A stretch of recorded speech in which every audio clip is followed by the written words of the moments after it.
దేవుడు మనతో మాట్లాడినట్లుగా నీ స్వరం నాకు వినిపించండి ప్రభా. నీ ప్రభుని అడిగితే దేవుడు మనతో మాట్లాడతారు కాబట్టి ప్రభుని అడుగుదాం. ఆ వెనకాల లైట్ ఆపేసారు చూడు, చివరిది దాంది లైట్ కనపడదు. టైంది. సర్వశక్తిమంతుడా గొప్ప దేవా, మీకు వందనాలు చెల్లిస్తున్నాం మా తండ్రి. మీరు ఒకే ఒక్క దేవుడువు, నిజమైనటువంటి దేవుడువు, అబ్రహాము ఇస్సాకు యాకోబుల దేవుడువు. మా పితరులతో మీరు వాగ్దానాలు ఇచ్చి నీ వాగ్దానాలన్నింటినీ వారి జీవితంలో మీరు నెరవేర్చి ఇప్పటి వరకు వారి జీవితంలో, వారి బిడ్డల జీవితములలో నీ గొప్ప ఆశీర్వాదాలు, నీ గొప్ప ఆశ్చర్యకరాలు జరిగిస్తూ నడిపిస్తున్నందుకు నీకు వందనాలు దేవా. నీ బిడ్డలుగా ఆత్మానుసారముగా మేము కూడా అదే సంతతిలో ఉన్నటువంటి వారుగా ఉన్నాం. పడిపోయిన వారుగా, జారిపోయిన వారుగా, మిమ్మల్ని విసిగించిన వారుగా, నీకు వ్యతిరేకముగా పాపము చేసి మీకు వ్యతిరేకముగా మీ గాయాలు రేపిన వారుగా మా జీవితాల్లో అనేక మారులు ఆ సందర్భాల్లో మేము అడుగులు వేసిన వారుగా ఉన్నాం. ప్రియప్రభు ఆయనను మీరు మమ్మల్ని ప్రేమిస్తున్న విధానంకే నీకు వందనాలు. మా మంచి, మా నీతి, మా పరిశుద్ధతను బట్టి కాదు కానీ కేవలము మీ యొక్క ప్రేమ, ఉచితమైనటువంటి కృపను మాత్రమే దేవా మమ్మల్ని ఈ రీతిగా మీ సన్నిధికి తీసుకొస్తుంది. దేవా మీ సన్నిధిలోకి వచ్చిన మేము నీ వాక్యం వినాలని ఆసక్తిని మీరు మాకు దయచేయండి ప్రభా. ఆశతో వస్తే మీరు తృప్తిపరుస్తారు దేవా. మీ దగ్గరకు వచ్చి కూర్చుని దేవా మా మనసులు వేరే చోట పెట్టినట్లయితే దానివల్ల ప్రయోజనం ఉండదు కదా. కాబట్టి నీ వాక్యం మీద శ్రద్ధ మీరు మాకు దయచేయండి. దుష్టుడు ప్రభా నీ వాక్యాన్ని ఎత్తుకుని పోవాలని వాడు చూస్తున్నాడు. కాబట్టి బిడ్డలు నీ మీద, నీ వాక్యం మీద కాన్సన్ట్రేట్ చేయడానికి కృప చూపించండి. నన్ను కూడా మిసులు చాటు మరువు చేయండి. నన్నైతే చిరకాల వరకు నన్ను మీరు ముట్టండి.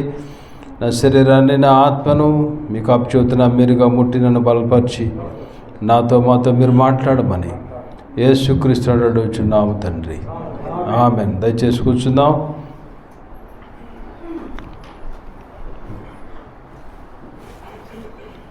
అందరూ పైన కూర్చోండి. ఎక్కడ కింద ప్లేస్లు ఏం అవసరంలా, ఎక్కువ ఉంది కాబట్టి, చైర్స్ ఉన్నాయి కాబట్టి నాకు కనపడాలి. అందరూ ఉండేటండి వాళ్ళందరూ. ఒకవేళ మీరు వెనకాల కూర్చుని తెలుసుకుంటుంటే నేను బాగా తక్కించుకోవాలి, దేవుని సన్నిధిలో కూర్చోవాలంటే ముందుకు వచ్చి కూర్చోండి. మీ ముఖాలు కనపడతా ఉంటే మాట్లాడితేనే బాగుంటుంది. హైడ్ అండ్ సీక్ ఉండకూడదు, దాచుకుంటూ అనేటువంటి జరగకూడదు.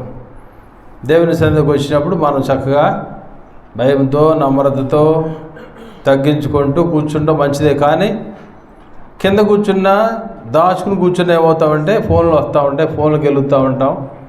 లేనిపోయినటువంటి ఇతర యావిగేషన్స్ వస్తాయి మనలో. కాబట్టి అలానే బిడ్డలేటువంటి వారు, చిన్నపిల్లలు ఎవరికైతే ఉన్నారో మీ బిడ్డలను క్రమశిక్షణలో పెంచుకోవాలి.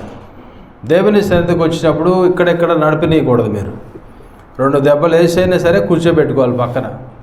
వాళ్ళు అల్లరి చేస్తున్నట్లయితే ఏడుస్తుంటే బయటకు తీసుకెళ్ళాలి. లేకపోతే దేవుని సన్నిధిలో కూర్చోబెట్టడం చిన్నప్పటి నుంచి అలవాటు చేయాలి.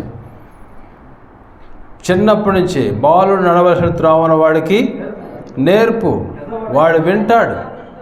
వదిలేస్తారు కొన్నిసార్లు. పిల్లల్ని తీసుకొస్తారు, వీళ్ళ దారి ఇది, వాళ్ళ దారి అది.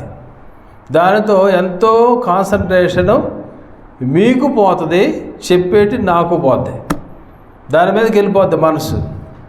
వాడు ఎక్కడ పడతాడా, ఎక్కడ పోతుంది. ఒక్కోసారి పిల్లలు వదిలేస్తారు, వెనకాల చైర్ వేస్తారు, ఆ చైర్ మీద ఎక్కుతాడు. వాడు ఎక్కడ పడతాడో భయం వేస్తుంది నాకు. మీకు కనపడదు, నాకు కనపడదు అక్కడి నుంచి. కాబట్టి కొంత క్రమశిక్షణ అనేటువంటిది పిల్లలు మనం తెచ్చుకున్నప్పుడు మన పిల్లలందరూ మనం పెంచుకోవాలి. దేవుడు ఇచ్చిన బహుమానాలు వాళ్ళు. అందుకనే బహుమానం ఎలా పెంచాలి? వదిలేస్తారా? ఎలా పెంచుతారు? జాగ్రత్తగా బహుమానాన్ని ఎవరన్నా మీకు ఇంట్లో ఒక ప్రైజ్ వచ్చిందనుకోండి, ఆ కింద పడేసి, నేల మీద పడేసి వెళ్ళిపోతారు. ఎవరన్నా ఏం చేస్తారు? భద్రంగా ఎక్కడ పెడతారు? దాన్ని షో కేసులో పెడతారు. కనపడేటట్టు మళ్ళీ గ్లాస్ ఉండాలి, దానికి బయట కనపడాలి. ఏంటిది అని అడగాలి జనాలు. ఇదే మా అబ్బాయికి వచ్చిన ప్రైజ్ అండి. పిల్లల గురించి చెప్తారు. వాడు 5వ తరగతి 6వ తరగతికి వచ్చి ఫస్ట్ వచ్చాడు అనుకోండి, మనకి ఎంత ఆశ ఉంటుంది. మా బిడ్డలు బాగా చదవాలి, మంచిగా కృతార్థులు అవ్వాలి అనే ఆశ ఉంటుంది. ఉన్నప్పుడు మనం ఏం చేస్తాం? మా వాడికి ఇన్ని మెడల్స్ వచ్చినాయండి, ఇన్ని మెడల్స్ వచ్చాయని చూపించుకుంటాం కదా. కాబట్టి వాడు అలా డెవలప్ అవుతాం అనేటువంటిది మనకి ఇష్టం. అలాగనే మనం స్పిరిచువల్గా కూడా ఆత్మానుసారముగా మన బిడ్డలేటువంటి వారు డెవలప్ అవ్వాలంటే డిసిప్లిన్ అనేటువంటిది చాలా ముఖ్యం. డిసిప్లిన్ లేకపోతే పిల్లలు పాడైపోతారు. 2 దెబ్బలు వేయాలి, 2 గిచ్చాలి, కనపడకుండా గిచ్చాలి ఒక్కోసారి. అర్థమవుతుందా? తొడపాశం అంటారు, ఇప్పుడు లేదు ఆ పాశాలు మీకు. చిన్నప్పుడు ఉండేది, అక్కడ పట్టుకుని గిచ్చుతుంటే వాడు ఎటు వెళ్తున్నాడు, ఏం మాట్లాడాడు, కియోమయ్య ఈయన గిచ్చేవాడు, మామూలుగా ఉండేవాడు, ఏంట్రా అంటా ఉండేవాడు, గిచ్చుతూ ఉండాడు. పేరెంట్స్ చేసేవాళ్ళు ఆ పని. ఎవరిని ఇంటికి వెళ్ళారనుకోండి, వాడు అటు గెంతి ఆ సోఫా మీద నుంచి ఆ కుర్చీ మీద నుంచి ఎక్కుతుంటే రారా అని నిదానంగా పిలిచేవారు. కూర్చొని బిస్కెట్ ఇస్తానని పెట్టి ఈ బిస్కెట్ ఇచ్చేవాడు. అంతే, వాడికి ఖాయమని సతికిలు పడేవాడు. కాబట్టి ఆ డిసిప్లిన్ అనేటువంటిది పిల్లలకు నేర్పించాలి. దేవుని సన్నిధికి వచ్చినప్పుడు అటు ఇటు పరిగెత్తకూడదు.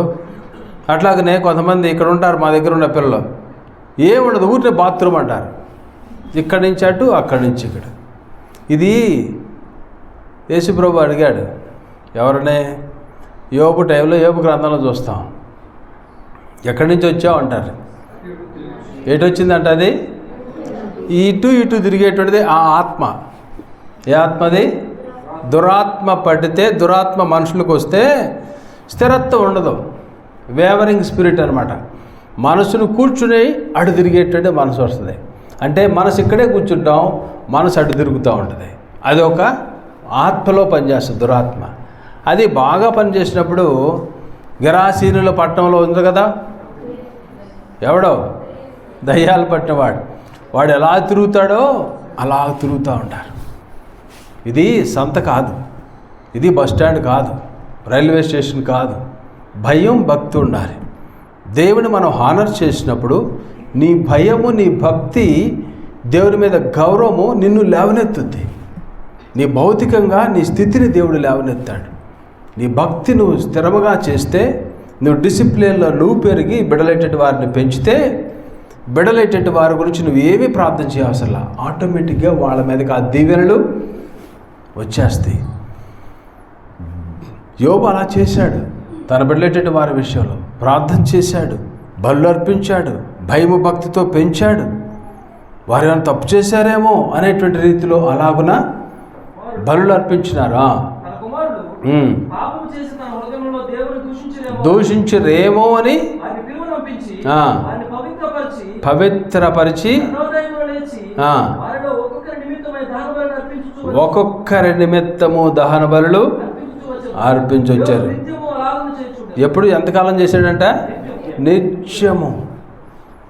ఒకరోజు చేస్తారు వాక్యం విన్న తర్వాత, లేకపోతే అడిగితే చేస్తారు. పిల్లల గురించి రాత్రులు తల్లులు ప్రార్థన. మన బిడ్డల గురించి ప్రార్థన చేస్తున్నామా రాత్రులు? సుసన్నా వెస్లీ ప్రతి బిడ్డ దగ్గరికి వెళ్ళి చేసేదట. సుసన్నా వెస్లీ 14 మంది పిల్లలు, 11 మంది పిల్లలు.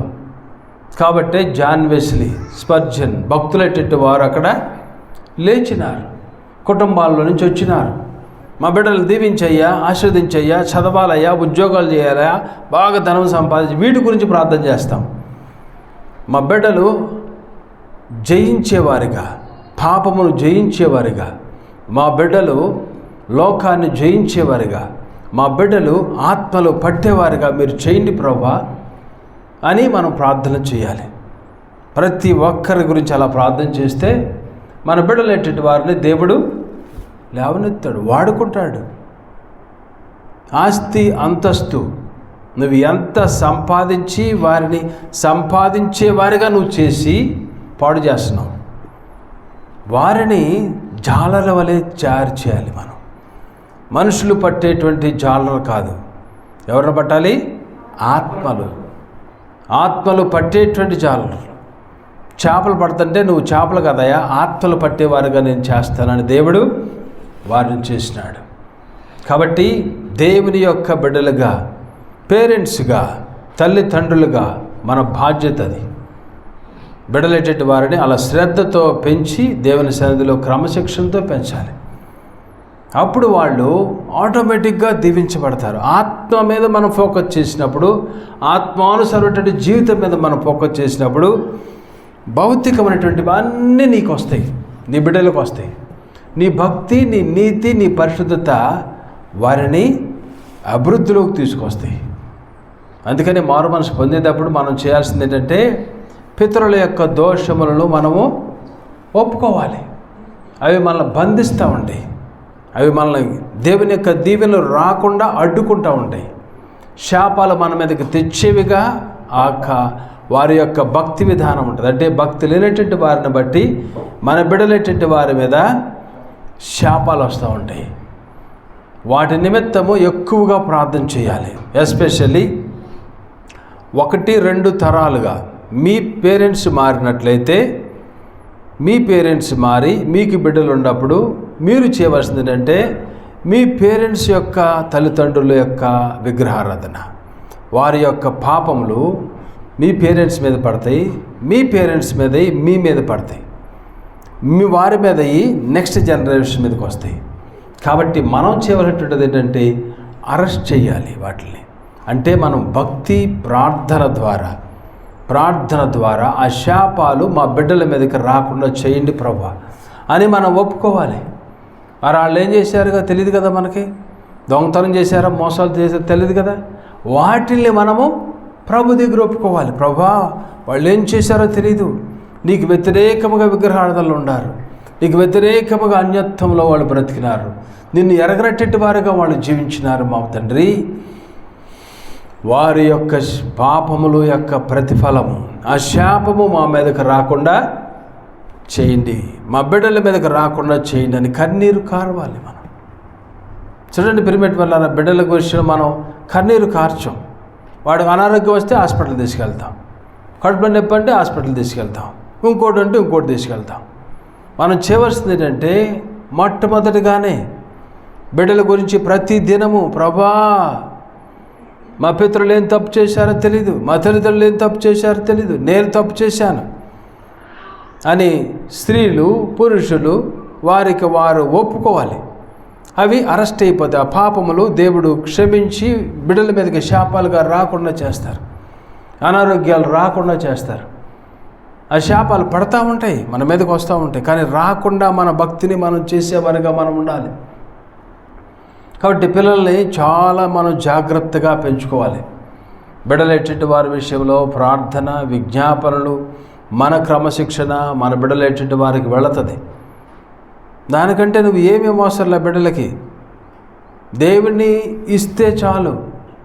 బుద్ధి జ్ఞానము సర్వ సంపదలు ఆయనలో ఉన్నాయి, ఆయననివ్వండి. మీరు అపార్ట్మెంట్ కడతానండి, లేదంటే సైట్లు కొంటానండి, కొంటే తప్పుగానే కాదు, అది కాదు విషయం. అక్కడ కొనటంలో తప్పు కాదు. మా బిడ్డలకి ఆడు సంపాదించి 4 తరాలకు సంపాదించాడండి ఆడంటారు. ఎలా సంపాదించాడు? ట్యాక్సులు బాగా కట్టి, మంచిగా కరప్షన్ లేకుండా, మంచి బిజినెస్ మ్యాన్గా చేస్తే తప్పే లేదు. ట్యాక్సులు కట్టకుండా కరప్షన్తో సంపాదిస్తే అదంతా కూడా బిడ్డల మీదకి శాపాలు. అది కాదు కావాల్సినటువంటిది. అది దాని ఉన్నా లేకపోయినా ఉపయోగం లేదు. బుద్ధి జ్ఞానములు సర్వ సంపదలు కలిగినటువంటి యేసయ్యను మన బిడ్డలకు ఇస్తే చాలు, దట్స్ ఇట్. వాళ్ళే దేవునిలో వాళ్ళు తోపుకుంటారు, లేవనెత్తబడతారు. దేవుని హత్తుకుని దేవుని కార్యాల కొరకు ఆశపడి ఆత్మల పట్ల భారముతో బిడ్డలు కూడా డెవలప్ అవుతారు. కాబట్టి మనం మన బిడ్డల వారిని డిసిప్లిన్తో మనం పెంచాలి. మనము చర్చిలో అటు ఇటు తిరుగుతూ ఉన్నాం అనుకోండి, మన వెనకాల తోకపట్టు తిరుగుతాడు. మనం డిసిప్లిన్గా కూర్చోవాలి, కాన్సన్ట్రేషన్గా కూర్చోవాలి. ఆటోమేటిక్గా బిడ్డలు కూడా అమ్మో దేవుని సన్నిధి అనేటువంటి భయం వస్తుంది. ఎందుకని చెప్పులు వేసుకోకుండా వస్తాం? మోషే ఏం చెప్పారు? మోషేతో దేవుడు ఏం చెప్పారు? యెహోషువతో దేవుడు ఏం చెప్పారు? నీవు నించున్నటువంటి స్థలము పరిశుద్ధమైనటువంటి స్థలము, నీ శాండిల్స్, నీ చెప్పులు విడిచిపెట్టు. దేవుని సన్నిధికి వచ్చినప్పుడు అది క్రమశిక్షణ, భయము, భక్తి అనేటువంటిది. వాటిని వదిలిపెడతామంటే నువ్వు క్రమశిక్షణగా దేవుని సన్నిధిలోకి రా. దేవుని సన్నిధిలో అక్కడ వాళ్ళు ఆ యొక్క మందసాన్ని మోస్తున్నప్పుడు దావీదు తీసుకొచ్చే టైంలో అభిరాము కదా, ఎవరో అక్కడ ఇంటి దగ్గర తీసుకొస్తున్నారు కదా, వాళ్ళిద్దరూ పట్టుకున్నటువంటి వారు ఉన్నారు మందసాన్ని. ఎవరో అతను వెంటనే ఉజ్జియా మీదకి దేవుని యొక్క కార్యం అతని మీద ఉంది, శాపం వచ్చేసింది అంతే. దేవుని సన్నిధి భయము భక్తితో మనం ఉండాలి, ఆషామాషిగా ఉండకూడదు. కాబట్టి మనము మన బిడ్డలేటట్టు వారము ప్రభు సన్నిధిలో, అందుకనే దేవుని యొక్క వాక్యలో లాస్ట్ టైం కూడా మీకు చెప్పాను, దేవుని సన్నిధిలో మనము దేవుని యొక్క ప్రజెన్స్ని మనము ఉంచేవారుగా మనం ఉండాలి. We have to invite the presence of God.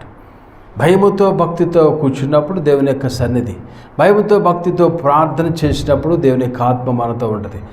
ఆరాధన చేసినప్పుడు దేవుని యొక్క సన్నిధి మనలోకి వస్తుంది. కాబట్టి దేవుని యొక్క చూడండి, గంతులేసేవాళ్ళు, బయట డ్యాన్సులు వేసే వాళ్ళకి అది ఆ తత్వం వేరు.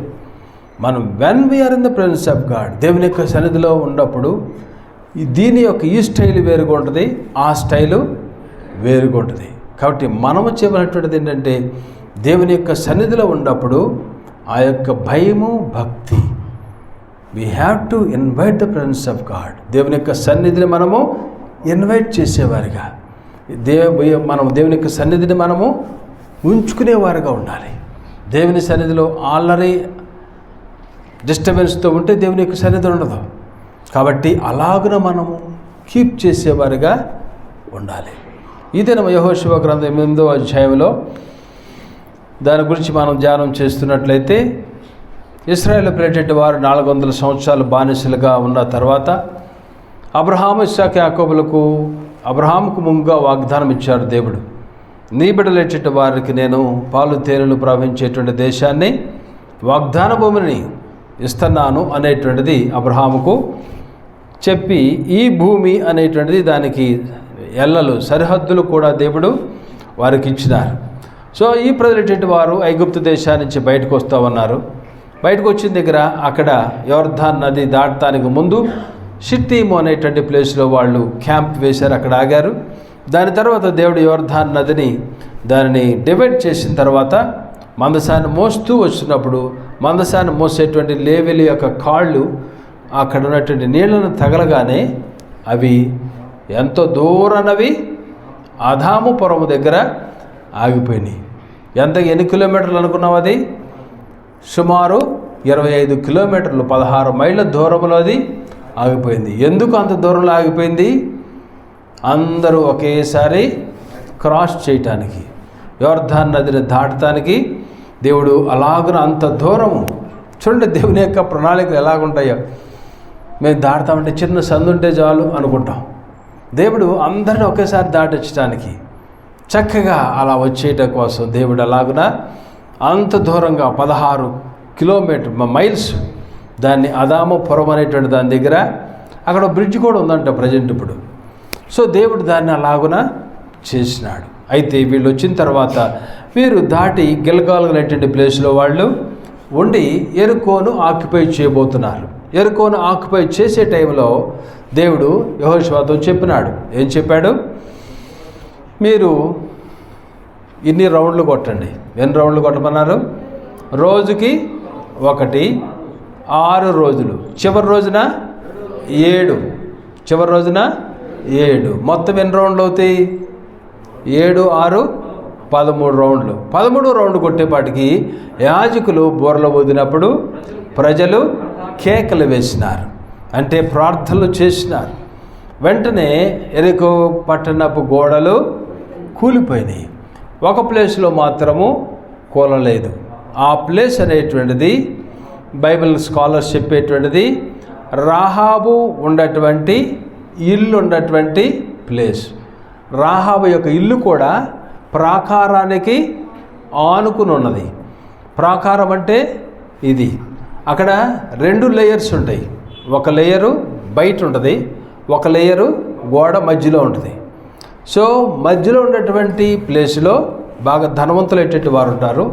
తర్వాత ఉన్నటువంటి ప్లేస్లో మరొక రౌండ్లో కొద్దిగా పేదవాళ్ళు అనేటువంటి వారు అందుట్లో ఉంటారు. సో రాహాబు యొక్క ఇల్లు ఎక్కడుంది? ప్రాకారానికి, పట్టణ ప్రాకారానికి ఆనుకుని ఉంది. అందుకనే వాళ్ళు వచ్చినప్పుడు కూడా, స్పైస్ వేగులు వారు వచ్చినప్పుడు కూడా వాళ్ళని దాచటము, తర్వాత వారిని కిటికీలో కూడా త్రాడుతో వారిని దించటము, ఇవన్నీ కూడా ప్రాకారము పక్కన ఇల్లు ఉంది కాబట్టి ఆ రీతిగా జరిగినది. సో దాని తర్వాత యెరికో పట్టణాన్ని దేవుడు ఆ దినాన వీరికి జయమిచ్చినాడు. సో జయమిచ్చినాడు. యెరికో గోడలు అన్నీ కూడా పడిపోయిన తర్వాత చెప్పాను ఇప్పుడే, పడిపోయిన తర్వాత ఆ గోడలన్నీ కూడా పడిపోయిన తర్వాత ఈ ప్రజలైనటువంటి వారితో దేవుడు ఏం చెప్పినారు? దానిని మీరు పూర్తిగా నాశనం చేయండి, శపితమైనటువంటిది ఇది, ఇందులో నుంచి దేనిని మీరు తీసుకువెళ్ళొద్దు, శాపగ్రస్తమైనటువంటిది దేనిని మీరు తీసుకువెళ్ళొద్దు, దాన్ని మీరు ముట్టకూడదు, నాశనం చేసేయండి. అయితే అందులో ఉండేటువంటి వెండి బంగారము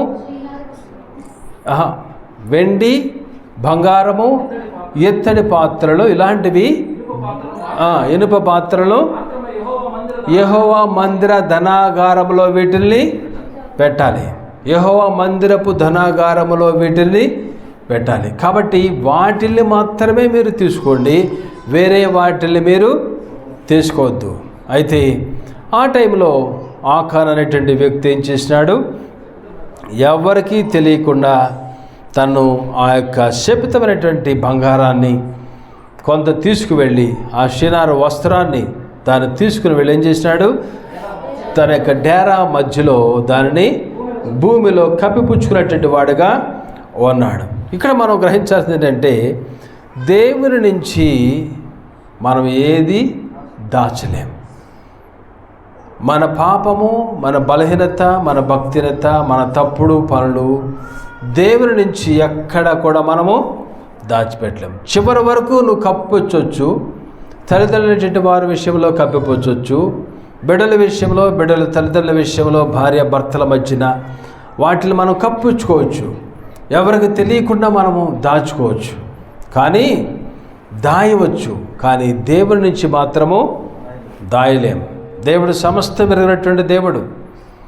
ఆయన నీ అంతరంగాలు ఎరిగినటువంటి దేవుడు, నా అంతరంగాలు ఎరిగినటువంటి దేవుడు. నేనేమై ఉన్నానో, ఏ మనసుతో దేవుని సన్నిధికి వచ్చినానో, ఏ ఆలోచనతో దేవుని సన్నిధికి వచ్చాను. అందుకనే ఆశతో మనం వచ్చినప్పుడు నీ ఆశను దేవుడు తృప్తిపరుస్తాడు. ఈ దినము నాతో దేవుడు మాట్లాడాలి, నేను ఈ సమస్యలో ఉన్నాను, నా బాధిది, నా సమస్యది, నా ఇబ్బందిది, దేవుడు నాతో మాట్లాడాలి, అప్పుడు నేను తృప్తి పొందుతాను. దేవుడు ఇదను మాట్లాడితే ఆ మాట ప్రకారము నాకున్నటువంటి దాని విషయంలో నేను ఇదను మాట్లాడే ప్రకారం నేను అడుగులు వేస్తాను. నాకున్నటువంటి క్వశ్చన్కు దేవుడు మాట్లాడాలి. అది కనుక దేవుడు మాట్లాడినట్లయితే అది ఎస్ అయితే దేవుని యొక్క మాట చొప్పున నేను రేపు డెసిషన్ తీసుకుంటాను అనేటువంటి ఆశతో మనం వచ్చినప్పుడు దేవుడు మనతో మాట్లాడతారు. అంటే రేపొద్దున ఒక ఇంపార్టెంట్ పని ఉంది, ఆ దినం మనం ప్రార్థన చేసుకున్నాం, ప్రభా నాతో మాట్లాడండి నాయన, ఏదైనా మీ సన్నిధికి వెళ్తున్నాను, ఈ పనిలో నేను, ఈ ఉద్యోగంలో, ఈ వివాహంలో, లేదంటే ఈ ముఖ్యమైనటువంటి విషయంలో నేను చేయనా వద్దా అని మనం ప్రభువుని అడిగినప్పుడు ప్రభు మనతో మాట్లాడతారు. దేవుని సన్నిధికి వచ్చినప్పుడు దేవుడు మనతో మాట్లాడతారు. మన అంతరంగాలైన ఎరిగినటువంటి వాడు కాబట్టి మనతో మాట్లాడతారు. సేమ్ టైం మన అంతరంగంలో ఏ పాపం ఉన్నదో, ఏ దోషము దాచుకున్నామో వీటన్నిటినీ కూడా దేవుడు ఎరిగినటువంటి వాడు. మన స్థితి, మన పరిస్థితి, మన గతి అన్నీ కూడా ఆయన ఎరిగినటువంటి వాడు. ఆఖాను దాచినటువంటి వాడుగా ఉన్నాడు, మామూలుగా తన పని తను చేసుకునేటువంటి వాడుగా. ఆ టైంలో యెహోషువ అనుకున్నాడు, ఏంటి అపజయము. యెహోషువ వాళ్ళు కూడా ఎందుకని జయించలేకపోయినారు. యెరికో నుంచి హాయి దగ్గరికి వెళ్ళినారు, హాయిలో అపజయం వీరికి వచ్చేసింది. ఎందుకు హాయిలో అపజయం వచ్చింది అని వెంటనే యెహోషువ, దేవుడు మమ్మల్ని వదిలేశాడా? ఏంటి ప్రభా ఎలా చేసావు మమ్మల్ని? ఏంటి నాయన ఈ యొక్క లాస్ మాకు? 36 మంది చనిపోయినారు కదా, ఏంటి ప్రభా అని మనాడు ఎప్పుడు వేసాడు క్వశ్చను? తర్వాత లాస్ అయిన తర్వాత దేవుని దగ్గరికి వెళ్ళి ప్రార్థన చేసినాడు. వెళ్ళమా వద్దా అనేటువంటిది ముందే అడిగినట్లయితే దేవుడు మాట్లాడేవాడు. మీలో పాపం ఉన్నది, దాని ముందు కడుక్కోండి, అప్పుడు నేను జయమిస్తాను. మీలో అవిధేయత ఉన్నది, అవిధేయతను తీసివేయండి. మీలో పాపాన్ని దాచుకున్నారు, ఆ పాపాన్ని మీరు వదిలిపెట్టినట్లయితేనే మీకు నేను చేయబోతున్నాను, కాబట్టి మీరు ఈ పని చేయండి అని దేవుడు మాట్లాడేటట్టు వాడు. కానీ ముందుగా దేవుని సన్నిధికి యెహోషువ వెళ్ళలేదు. అందుకనే ఈ లాస్ అనేటువంటిది జరిగింది. అందుకనే మన జీవితంలో కూడా ముఖ్యమైనటువంటి విషయాలలో వెళ్ళనా వద్దా అనేటువంటి దాంట్లో ప్రభుకు అప్పచెప్పుకోవాలి మనం. దేవుడు మాట్లాడేటువంటి దేవుడు స్వరముతో మాట్లాడతాడు, దర్శనములతో మాట్లాడతారు, వాక్యముతో మాట్లాడతారు, దేవుని సేవకుల ద్వారా మాట్లాడతారు. దేవుడు ఎలా మాట్లాడతారో తెలియదు. ఎవరి అండర్స్టాండింగ్ని బట్టి దేవుడు అలా మాట్లాడతారు. నీ కెపాసిటీని బట్టి, రిసీవ్ చేసుకునేటువంటి కెపాసిటీని బట్టి దేవుడు నీతో మాట్లాడతారు. స్వరము వినేటువంటి వాళ్ళు ఉన్నారు. సమూయేలు బాలుడుగా స్వరం విన్నాడు. ఈ దినాల్లో కూడా దేవుడు మాట్లాడేటువంటి దేవుడు, సేమ్ వాయిస్తో దేవుడు మాట్లాడేటువంటి దేవుడు. అనుకోవచ్చు పాత నిబంధనలో ఉన్నాడు, ఇప్పుడు దేవుడు మాట్లాడతలేదు అనేటువంటిది సబ్జెక్ట్ కానే కాదు. మన యొక్క కెపాసిటీని బట్టి హన్నా అలాగూ దేవుని నుంచి పొందుకుంది. అలాగున దేవునికి పాలు విడిచిన వెంటనే సబ్మిట్ చేసింది. ఎక్కడ సబ్మిట్ చేసింది? ఆలయంలో సబ్మిట్ చేసింది. ఆలయంలో భయముతో భక్తితో పెరుగుతూ ఉన్నాడు. అందుకనే దేవుని యొక్క స్వరాన్ని వినగలిగినాడు. మన బిడ్డలేటి వారిని అలా పెంచుకోవాలి. మనం స్వరము వినిపించేటట్టు రీతిలో స్వరము ద్వారా దేవుడు మనతో మాట్లాడతారు. దర్శనముల ద్వారా దేవుడు మాట్లాడతారు. అనేక మంది విషయాల్లో మనం చూస్తాం. నాతో దర్శనము ద్వారా దేవుడు మాట్లాడాడు. కళల రూపంలో దేవుడు మాట్లాడతారు. దర్శనములు ఒకటి, కళలు ఒక రకంగా ఉంటాయి. కాబట్టి అలాగున దేవుని యొక్క స్వరము, అలాగనే దేవుని యొక్క సేవకుల ద్వారా మనతో మాట్లాడతారు.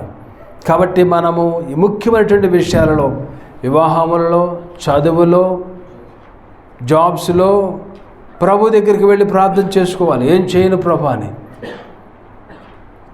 ఇక్కడ యెహోషువ అలా చేయలే. అందుకని అక్కడ లాస్ 36 మంది ఇశ్రాయేలు ప్రజల వారు చనిపోవడం అనేటువంటిది. అలాగనే దేవుడు ఆకాను విషయంలో మనం చూస్తాం. దేవుడు ఏం చెప్పినాడంటే, ఈ ప్రాసెస్లోకి వెళ్ళవయ్యా అని చెప్పినాడు. ఏం ప్రాసెస్ చూడండి, అక్కడ మనం 7వ అధ్యాయంలో మనం చూస్తాం. ఉదయం లేచి చదవండి.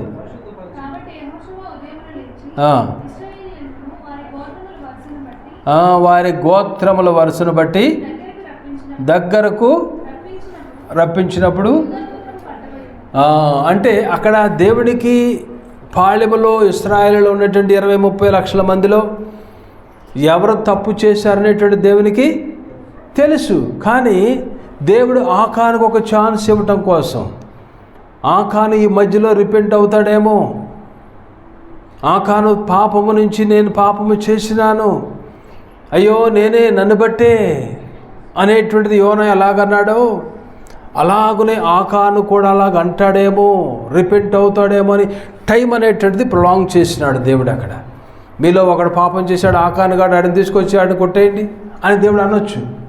కానీ ఆ మాటల్లో దేవుడు ఆ ప్రాసెస్ అనేటువంటిది దేవుడు చేయించినారు. అది స్టార్ట్ చేసినప్పుడు టైం అనేటువంటిది ఉంది. అది స్టార్ట్ చేసిన వెంటనే నేనే దావీదు అంటాడు కదా, నేను పాపము చేసినాను. యోనా అంటాడు, నన్ను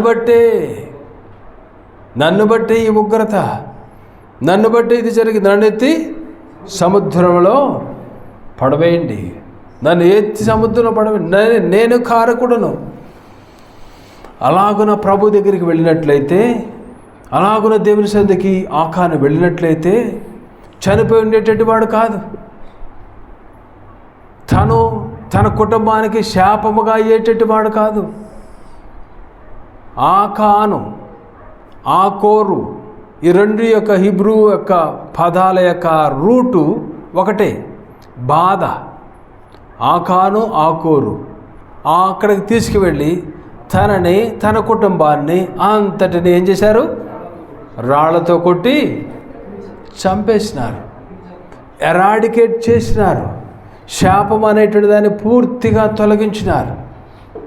శాపాన్ని తొలగించినారు. అక్కడ దాన్ని ఎరాడికేట్ చేయడం అనేటువంటిది చేసేటట్టు వారుగా ఉన్నారు. కాబట్టి ఆకానుకు దేవుడు ఒప్పుకుంటే తనకు విడుదల అనేటువంటిది వచ్చి ఉండేటువంటిది. కానీ చివరి వరకు తను ఒప్పుకున్నటువంటి వాడుగా లేడు. కాబట్టి ఈ యొక్క ఇశ్రాయేలు ప్రజలటువంటి వారికి తన యొక్క పేరు, తను చంపబడినటువంటి ఆ లోయ యొక్క అర్థం చూస్తే బాధ, అంటే బాధలోయ, ట్రబుల్. చూడండి, ఇతను ఆకాను ఇశ్రాయేలు ప్రజలటువంటి వారి మీదకి బాధను తెచ్చిన వాడిగా ఉన్నాడు. ఇశ్రాయేలు ప్రజలటువంటి వారికి 36 మంది లాస్ అవడం, చనిపోవటానికి ఇతను కారకుడుగా ఉన్నాడు. ఆ బాధను తీసుకొచ్చేటటువంటి వాడుగా ఈ యొక్క ఆకారం ఉన్నాడు. అందుకనే తన యొక్క పేరుకు తగినటువంటి రీతిలో బాధను తను తీసుకొచ్చినాడు.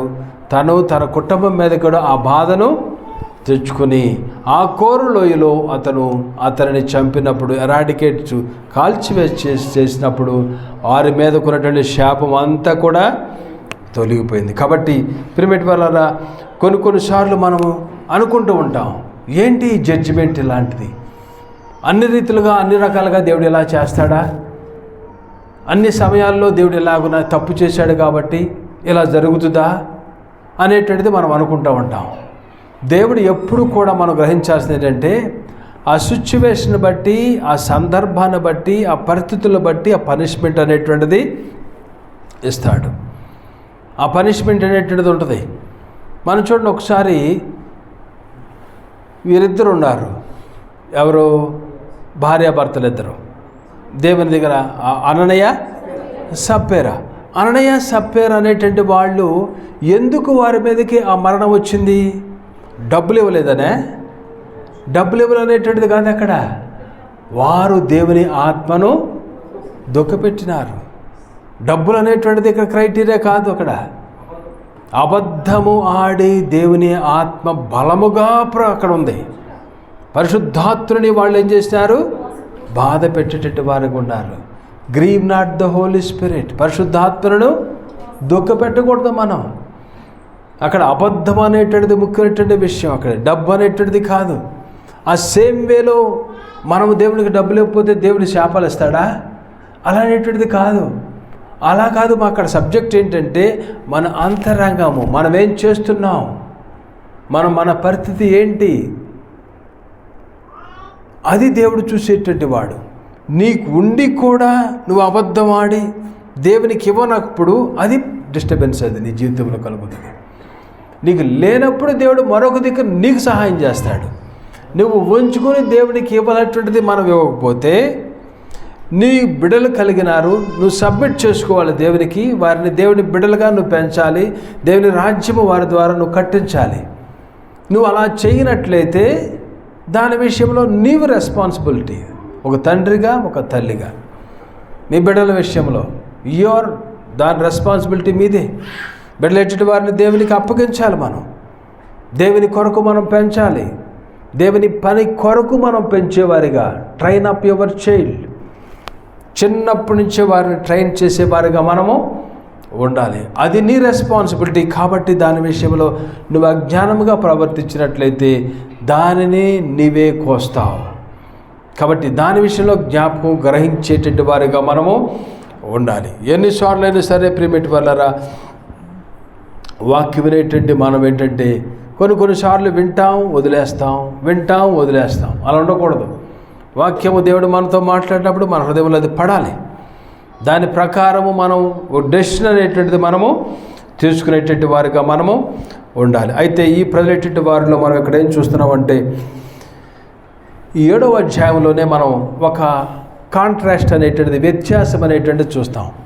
ఏంటి ఈ వ్యత్యాసం అనేటువంటిది మనం చూస్తే, యెహోషువ అంటే సేవియర్ అనేటువంటిది అర్థం. అది కదా, యెహోషువ అంటే రక్షకుడు అనేటువంటిది.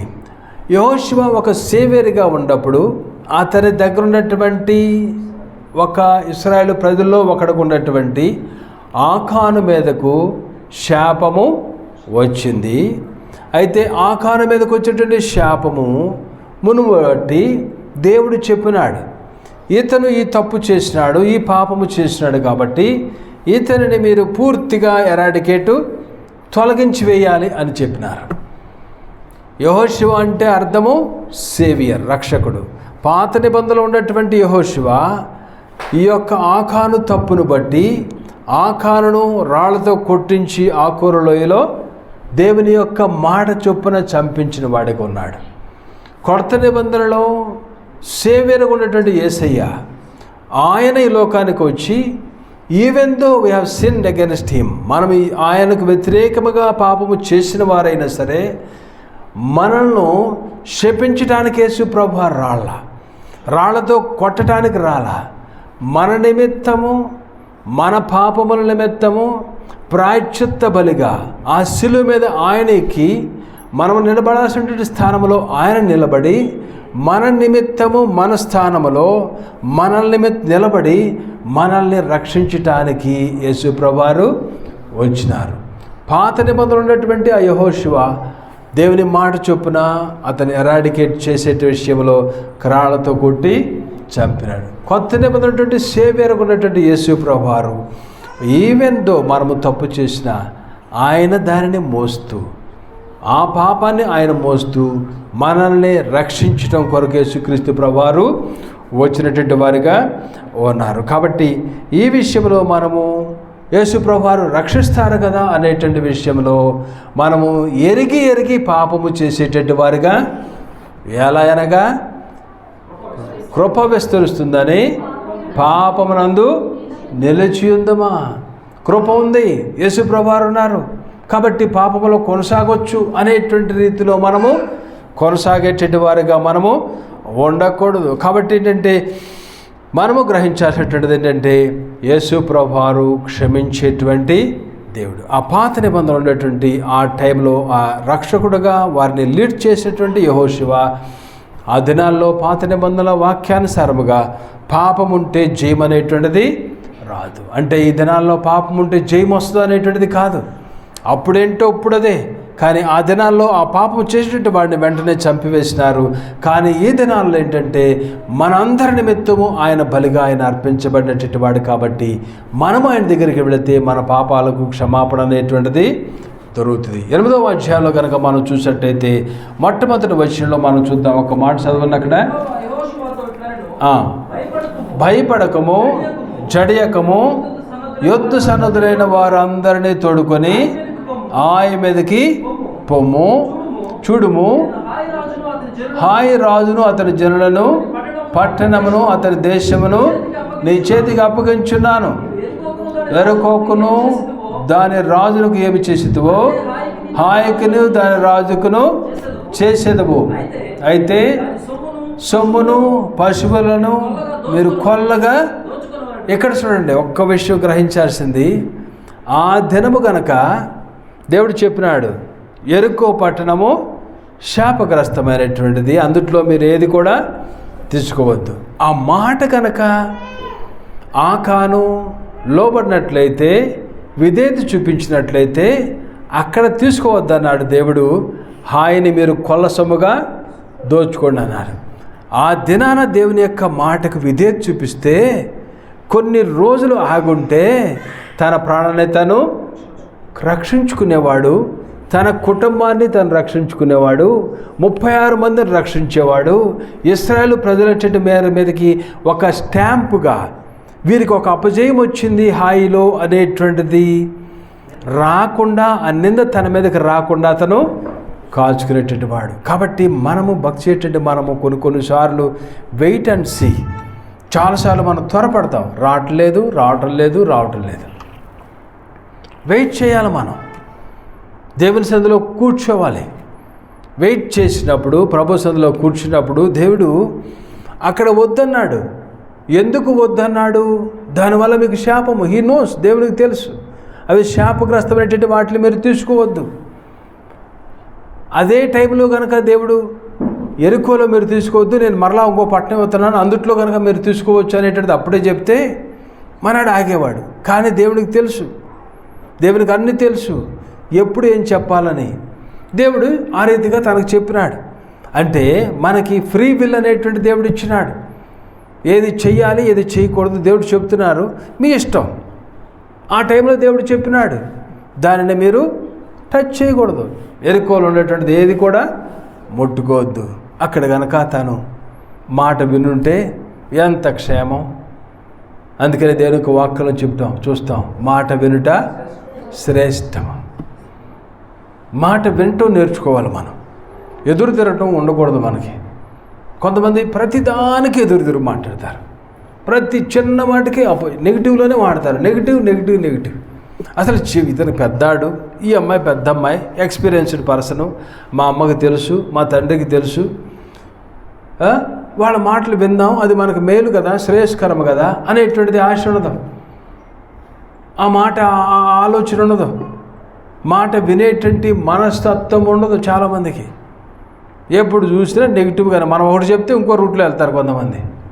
వెళ్ళొద్దు అంటే వెళతారు. యేసుప్రభువు దేవుడు చెప్పినాడు నోవాహు టైంలో, వాడని చేస్తున్నాను రండి అని చెప్పాడు. 120 సంవత్సరాలు ప్రకటన చేశారు. వచ్చారా? రాలా, నాశనం అయిపోయారు. ఇటు ఎరుకో విషయంలో దేవుడు చెప్పినాడు ఇతనికి ముట్టుకోవద్దని. ఈ ఒక వ్యక్తికి కాదు, అక్కడ ఉంటే 20-30 లక్షల జనాభాలకి అందరికీ దేవుడు చెప్పించినాడు. విన్నారా? అందరూ విన్నారు. ఈ ఒక్క క్యాండిడేటే వినలా. చివరికి తన ప్రాణాన్ని తను కోల్పోయేటటువంటి వాడిగా ఉన్నాడు. ఇశ్రాయేలు ప్రజల వారికి శాపాన్ని తెచ్చేటువంటి వ్యక్తికి ఈ యొక్క వ్యక్తి ఉండిపోయినాడు. ఇక్కడ మనం చూస్తున్నాం ఈ యొక్క 8వ అధ్యాయంలో భయపడకము, జడియకము,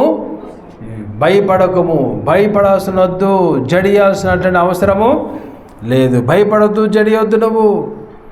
ఇది బైబిల్ గ్రంథంలో దీనికి ఇలాంటి సిమిలర్ పదాలు భయపడొద్దు, జడియవద్దు, వద్దు, డోంట్ వర్రీ అనేటువంటివి 365 సార్లు రాయబడింది అంట. ఎన్నిసార్లు చెప్పాలి? ఎన్నిసార్లు అంటే రోజుకి ఒకటి, ప్రతిరోజు ఒకటి జ్ఞాపకం చేసుకున్నాం. భయపడొద్దు. ప్రతిసారి భయపడుతూ ఉంటాం. ప్రతిసారి భయము 360 సార్లు రోజుకి ఒకటి చొప్పున వర్సెస్ అన్నీ ఒకటి పెట్టుకోండి. ఒకసారి మీరు ఎక్కడెక్కడ ఉన్నాయని చెప్పి 360. ఈరోజు ఇది జనవరి 1కి ఈ భయం వద్దన్నారు దేవుడు, జనవరి 2కి ఈ భయం వద్దన్నారు, డిసెంబర్ 22కి ఈ భయం వద్దన్నారు, చివరికి 31వ తారీఖు వరకు భయాలు పడాల్సిన అవసరం లేదు. కాబట్టి ఇక్కడ మనం ఏం చూస్తున్నామంటే భయపడాల్సిన అవసరము. అలాగనే ఈ దినం నేనేం చెప్తా అనుకున్నానంటే మీకు హాయ్ అనేటువంటి దానికి కూడా అర్థం ఏంటంటే రూయిన్. హాయ్ అనేటువంటి దానికి నాశనము అవ్వబోతుంది అనేటువంటి దాని యొక్క అర్థము. హాయ్ అనేటువంటి పదానికి, హిబ్రూ పదానికి దాని యొక్క అర్థము. అలాగనే ఇక్కడ దేవుడు చెప్పినారు ఎరుకోలో మీరు తీసుకోవద్దు, హాయిలో మీరు తీసుకోవచ్చు. ఈ 7వ అధ్యాయంలో 8వ అధ్యాయంలో మీరు చూసినట్లయితే 7వ అధ్యాయంలో అపజయం వచ్చింది, 8వ అధ్యాయంలో జయం వచ్చింది. అంటే 8వ అధ్యాయంలో దేవుడు చెప్పినాడు. ఏమి చెప్పినారు? దేవుడు ఒక ప్లాన్ ఇచ్చినారు. మీరు వెళ్ళండి, భయపడొద్దు, జడియకము, నేను నీకు వారిని అందరినీ తోడుకుని వెళ్ళు. చూడుము, నేను హాయి రాజుని నీకు అతని పట్టణమును అతని దేశమును నీకు జరుకోకును దానికి చేసినటువంటిది ఇక్కడ నేను చేయబోతున్నాను అనేటువంటిది చెప్పి దేవుడు ఒక ప్లాన్ అనేటువంటి దేవుడు, వెళ్ళు అనేటువంటి దేవుడు యెహోషువకి చెప్పి ముందుకు వెళ్ళమన్నారు. వెళ్ళిన తర్వాత యెహోషువ ఏం చేశాడంటే 8వ అధ్యాయం యొక్క సారాంశం ఏంటంటే యెహోషువ అంతకుముందు కొంతమందినే అనుకున్నాడు. ఎంతమందిని? ఫస్ట్ అటెంప్ట్లో 2000-3000 మందిని, 2000 కానీ 3000 మందిని కానీ పంపిద్దామనేటువంటి తను అనుకున్నటువంటి వాడుగా ఉన్నాడు. కానీ ఈసారి 30,000 మంది యోధులైనటువంటి వారిని రెడీ చేసేటటువంటి వాడిగా ఉన్నాడు. దాని తర్వాత ఏం చేశాడంటే దీని యొక్క మొత్తం సారాంశం ఏంటంటే తను చెప్పినాడు 30,000 మంది మీరు దానికి హాయికి ఆ పట్టణానికి మీరు పడమటి పక్కన మీరు దాక్కుని ఉండండి, నేను వారికి కనపడేట్టు నేను కొంతమందితో వెళ్తాను, ఆ రాజు వాళ్ళు నన్ను చూసినప్పుడు నా వెనకాల పడతారు, నా వెనకాల పడినప్పుడు నేను నాతో పాటు జల్లు ముందుకి పారిపోతాం, అప్పుడు రాజు అక్కడ ఉన్నటువంటి వారందరూ కూడా మా వెనకాల వస్తారు, మా వెనకాల వచ్చినప్పుడు మీరు దానిని అటాక్ చేయండి. అలాగే ఇంకొక పక్కన ఇంకొక 5,000 మందిని పెట్టాడు. ఎప్పుడైతే ఈ ప్రజలైనటువంటి వారు మేము ఇలా ముందుకు వెళ్తామో మీరు కూడా వచ్చి ఈ ప్రజలైనటువంటి వారిని మీరు అటాక్ చేయండి. ఆ రీతిగా ఒక ప్లాన్ అనేటువంటిది యెహోషువ ఇచ్చి తను కొంతమందితో అలా వెళ్ళటం, 30,000 మంది ఒక పక్కన ఉండటం, 5,000 మంది మరొక పక్కన అలా ఉండటం, బేతేలుకి హాయికి మధ్యన వాళ్ళు ఉండటం, ఇదంతా కూడా వీళ్ళు వచ్చినారనేటువంటి విషయం ఆ హాయి రాజు తెలిసినప్పుడు తన యొక్క బ్యాచ్ అందరూ కూడా కలిసి ఎవ్వరు కూడా హాయిలో లేకుండా యెహోషువ వెనకాల బయలుదేరినారు. అంటే తరుముతూ ఉన్నారు. ఇంతకుముందు జయం వచ్చింది కదా వాళ్ళకి, ఇంతకుముందు తరిమినారు కదా, 36 మందిని చంపివేసినారు కదా, ఈసారి కూడా మాకు జయం వస్తుంది అనే రీతిలో హాయి వారు వీరు వెనకాల వచ్చినారు. వెనకాల వచ్చినప్పుడు ఏం జరిగింది? యెహోషువ చెప్పిన ప్రకారము దేవుడు చెప్పినాడు, కత్తిని అలాగున పైకి పెట్టు. చూడండి, ఇక్కడ ఉంటుంది, నువ్వు ఈటెను పైకి లేపు పెట్టు అనేటువంటిది ఇక్కడ యెహోషువకు దేవుడు చెప్పినప్పుడు ఆ ఈటెను తను లేపినటువంటి వాడిగా ఉన్నాడు. ఎప్పుడైతే తను దాన్ని లేపినటువంటి వాడుగా ఉన్నాడో వెంటనే ఇశ్రాయేలు పెట్టేటువంటి వారికి ఈ యొక్క హాయవారు రావటం, తాను ఈటెను లేపినప్పుడు 30,000 మంది వచ్చేయటం, ఆ హాయిని మొత్తాన్ని కాల్చివేయటం, దాని తర్వాత ఈ పొగ అలా వస్తున్నప్పుడు వాళ్ళు వెనక్కి తిరగటం, హాయి వారు వెనక్కి తిరగటం. ఈ టైంలో యెహోషువ తన సైన్యంతో వీరిని అటాక్ చేయటం, ఈ మధ్యలో ఉన్నటువంటి వారిని 30,000 మంది రావటం, తర్వాత ఈ 5,000 మంది రావటం, అక్కడ ఉన్నటువంటి వారిలో 12,000 మంది హాయి వారిని పూర్తిగా నాశనము చేసేసినారు.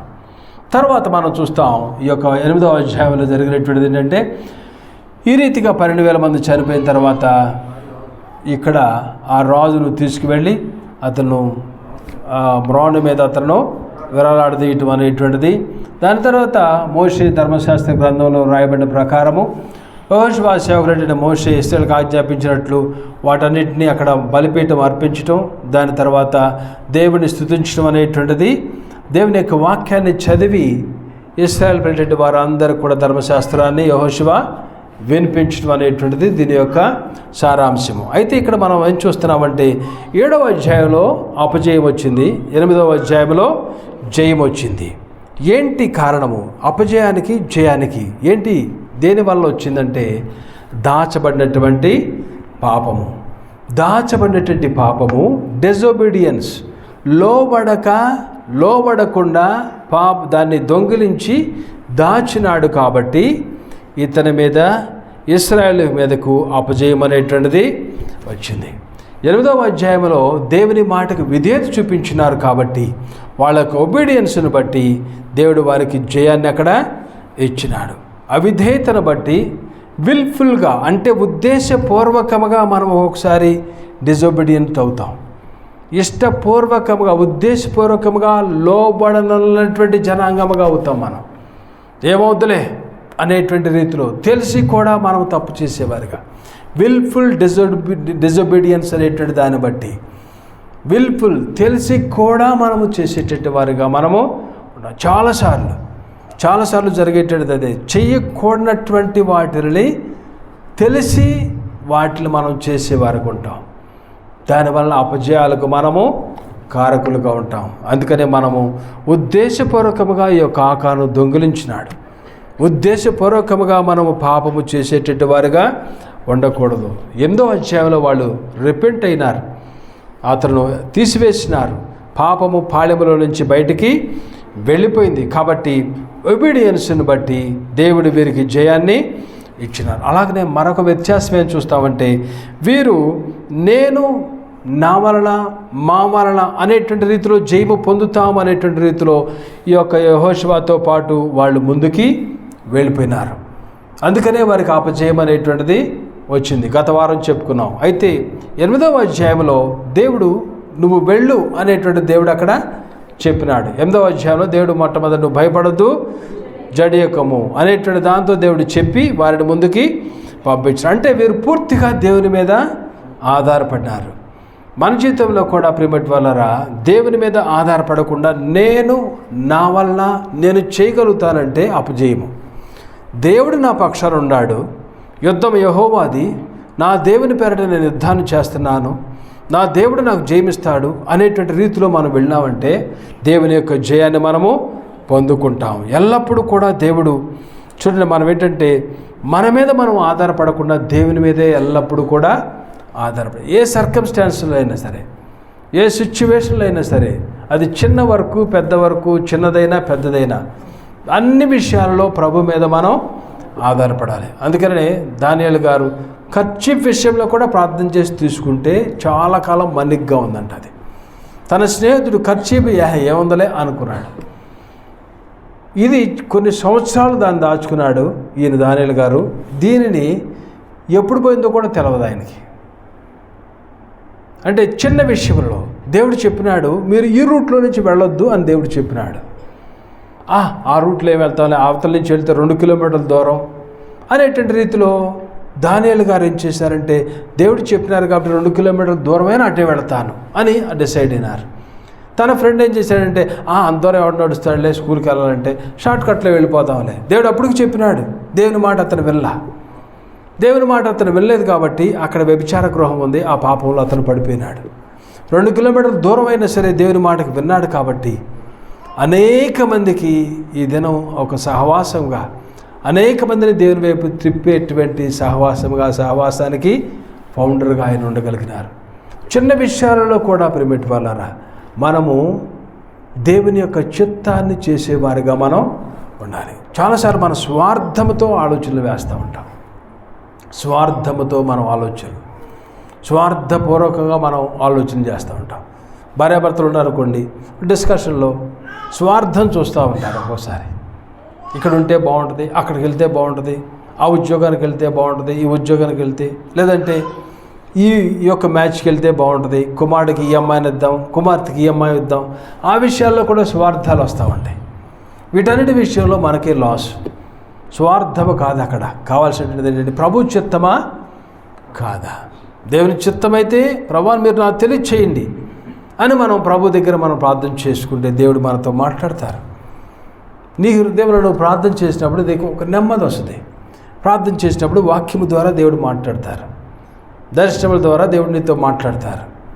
కాబట్టి దేవుని యొక్క చిత్తము తెలుసుకుని మనం అడుగులు వేసేటటువంటి వారిగా మనము ఉంటాం. ఇక్కడ మనం చూసినట్లయితే 7వ అధ్యాయం 8వ అధ్యాయంలో వ్యత్యాసం ఏంటంటే, శత్రువులైనటువంటి వారి విషయంలో చాలా ఈజీగా వాళ్ళు అండర్ ఎస్టిమేట్ చేసి వెళ్ళిపోయినారు. శత్రు విషయంలో 8వ అధ్యాయంలో ఒక ప్లాన్ అనేటువంటిది వేసుకుని వాళ్ళు వెళ్ళినారు. 30 మంది ఇటు, 5,000 మంది ఇటు, యెహోషువ అలా ముందుకు వెళ్ళటం, ఒక ప్లాన్ అని, ఒక స్ట్రాటజీ అనేటువంటిది తను వేసుకుని అలాగున తను వెళ్ళేటట్టు వాడుకున్నాడు. అందుకనే వీరికి ఇక్కడ జయం వచ్చింది, అక్కడ అపజయం అనేటువంటిది వచ్చింది. కాబట్టి మనము జయాన్ని పొందేటట్టు వారిగా మనము ఉండాలి. అయితే ఈ యొక్క 8వ అధ్యాయంలో ఆత్మానుసారముగా ఏంటి మనము గ్రహించాల్సినటువంటిది, 8వ అధ్యాయంలో ఆత్మానుసారముగా ఏవేంటి మనము గ్రహించగలుగుతాం అనేటువంటిది మనం చూసినట్లయితే, మొదటి వచ్చులో మనం చూస్తాం ఏంటంటే, చదవండి మరొకసారి. భయపడకము మరియు యెహోషువతో ఇట్లా అన్నారు. అంటే దేవుడు ఒక ప్రామిస్ ఇచ్చేస్తున్నారు. దేవుడు ఒక వాగ్దానాన్ని చేసేస్తున్నారు. యెహోషువతో ఇట్లా అన్నారు, భయపడొద్దు, నువ్వు ఒక అభయహస్తం అనేటువంటిది దేవుడు యుద్ధ సన్నద్ధులైన వారిని అందరినీ తోడుకొని హాయి మీదకి పొమ్ము, చూడుము, హాయి రాజును, అతని జనులను, అతని పట్టణమును, అతని దేశమును నీ చేతికి అప్పగించున్నాను. దీన్ని దేవుడు ఒక ప్రామిస్ అనేటువంటిది చేసేసినారు, ఒక ప్రామిస్ చేసినారు. ప్రియమైన వారా, మనము కూడా దేవుని యొక్క బిడ్డలుగా అపజయాలు వస్తూ ఉంటాయి, జయాలు వస్తూ ఉంటాయి. అపజయాలు వచ్చినప్పుడు మనం సతికిలు పడే వారికి ఉండకూడదు. ఏంటి ప్రభా, ఎందుకు ఈ అపజయము నాకు, ఎందుకు నేను సాధించలేకపోతున్నాను, నాకంటే అన్యులెట్టి వారే ఉన్నతటి మెట్టులోకి వెళ్తున్నారు, నాకంటే అన్యులెట్టి వారు దీర్ఘశాంతంతో ఉంటున్నారు, స్వార్థం లేటెట్టి వారికి ఉంటున్నారు, నాకంటే అన్యులే బెటర్ ఏమో, కొద్దిగా నాలో చాలా అలజడి కనపడుతుంది, నా జీవితంలో కొంత అపనమ్మకం కనపడుతుంది. ఏంటి ప్రభా, ఎందుకు అపజయము నాకు, ఎందుకు ప్రభా అని మనం ప్రార్థన చేస్తే దేవుడు నీకు వాగ్దానాన్ని ఇస్తాడు. దేవుడు అది మాట్లాడేటువంటి దేవుడు. నీ సిచ్యువేషన్ బట్టి ప్రభు దగ్గరికి వెళ్ళాలి. నువ్వు ఒక టైం పెట్టుకుని ప్రభు దగ్గర హృదయపూర్వకంగా నువ్వు మాట్లాడినట్లయితే, ప్రభా నాకు ఎవరు దిక్కు, ఇష్మాయేలు తల్లి హాగరు అబ్రహాం పంపించేసినాడు, అక్కడికి వెళ్ళిన తర్వాత కుమారుడు అరుస్తున్నాడు, దాహం వేస్తుంది. ఏమి అలాంటి క్రిటికల్ సిచ్యువేషన్లో హాగర్ కేక వేసింది. దేవుడు చెప్పినాడు, ఆ ప్లేస్లోనే దేవుడు తన కుమారుడు ఇష్మాయేల్ కోసం వాటర్ను దేవుడు అక్కడ అనుగ్రహించిన వాడుగా ఉన్నాడు. ఆ సిచ్యువేషన్లో, ఆ సందర్భంలో మనం కేక వేసేవారుగా ఉండాలి. ప్రభా, నా పరిస్థితి ఎలాగున్నది, మీరు నాతో మాట్లాడండి. మనము అలాంటి ఒపీనియన్స్తో, అలాంటి ఉద్దేశంతో దేవుని దగ్గరకు రాకపోతే, నువ్వు ఆరాధించేటువంటి దేవుడు ఒక చెట్టు, ఒక పుట్ట, ఒక జస్ట్ ఒక రాయి. నువ్వు ఆరాధించేటువంటి దేవుడు ఒక సజీవుడైనటువంటి దేవుడు, మాట్లాడేటువంటి దేవుడు, ఆయన నిన్ను బలపరిచేటువంటి దేవుడు అనేటువంటిది నీకు విశ్వాసం ఉన్నట్లయితే నువ్వు ప్రభు దగ్గరికి వెళ్ళి ప్రార్థన చేస్తావు. ప్రభా, నా సిచ్యువేషన్ ఇది, నేనేం చేయను, ఓడిపోయినాను, దిగజారిపోయినాను, పడిపోయినాను, నిరీక్షణ కోల్పోతున్నాను, ప్రభా నాతో మాట్లాడరా అని మనం కనుక ప్రార్థన చేస్తే certainly God will speak to you. అన్న కూడా అలాగుంది, సూటిపోటి మాటలతో చచ్చిపోతున్నాను ప్రభా, నా సవతి ఇలా చేసేస్తుంది ప్రభా, బయట వారు ఎలాంటి సిచ్యువేషన్ ఇలాగ నన్ను సూటిపోటి మాటలు మాట్లాడుతున్నారు ప్రభా, నా పరిస్థితి ఏంటి ప్రభా, నాకు దయచేవా, అపజయంలో ఉన్నాను ప్రభా, ఒక్కసారి నీ చేతిని నా మీదకి చాచి జయము దయచేవా ప్రభా అని మనం ప్రార్థన చేస్తే దేవుడు మనతో మాట్లాడి he will give us an answer. నీకు ఒక వాగ్దానం ఇస్తారు దేవుడు. అపజయంలో ఉన్నటువంటి యెహోషువకు దేవుడు చెబుతున్నారు, జడియొద్దు, భయపడొద్దు, నీవు ఎరుక్కొని ఎలాగ జయించినావో, ఆ రాజుని ఎలాగ పట్టుకున్నావో, సేమ్ వేలో ఆయన కూడా నువ్వు పట్టుకుంటావు. ఆయన రాజు కూడా అదే చేస్తావు. నువ్వు దేవుడి నుంచి ఒక వాగ్దానాన్ని పొందినటువంటి వాడుగా యెహోషువ ఉన్నాడు. నీ జీవితంలో వాగ్దానాలు పొందుతున్నావా? 31st నైట్ వచ్చేటువంటి వాగ్దానాలు కాదు తమ్ముడు, చెల్లి. ఇవి వాగ్దానాలు తీసుకో మంచిదే, కానీ దీనికంటే నేను చేయవలసింది ఏంటంటే ప్రభు దగ్గరికి వెళ్ళాలి. మనం కూర్చోవాలి, ప్రార్థన చేయాలి, మొరపెట్టాలి. ఆయన నీతో మాట్లాడేంత వరకు యాకోబు ఏం చేసినాడు? పోరాడినాడు, పెనుగులాడినాడు. నీవు నన్ను దీవించు వరకు నేను నిన్ను విడవను ప్రభా. నీవు నన్ను దీవించు వరకు, నీవు నాతో మాట్లాడేంత వరకు నేను నిన్ను వదలను ప్రభా. నువ్వు నాతో మాట్లాడాల్సిందే ప్రభా, నువ్వు నాతో మాట్లాడాల్సిందే ప్రభా. నాకు ఇంకెక్కడా ప్రభా దిక్కు? ఎవరున్నారు ఈ టైంలో సహాయం చేయటానికి? ఎవరు నాతుకుంటారు ప్రభా?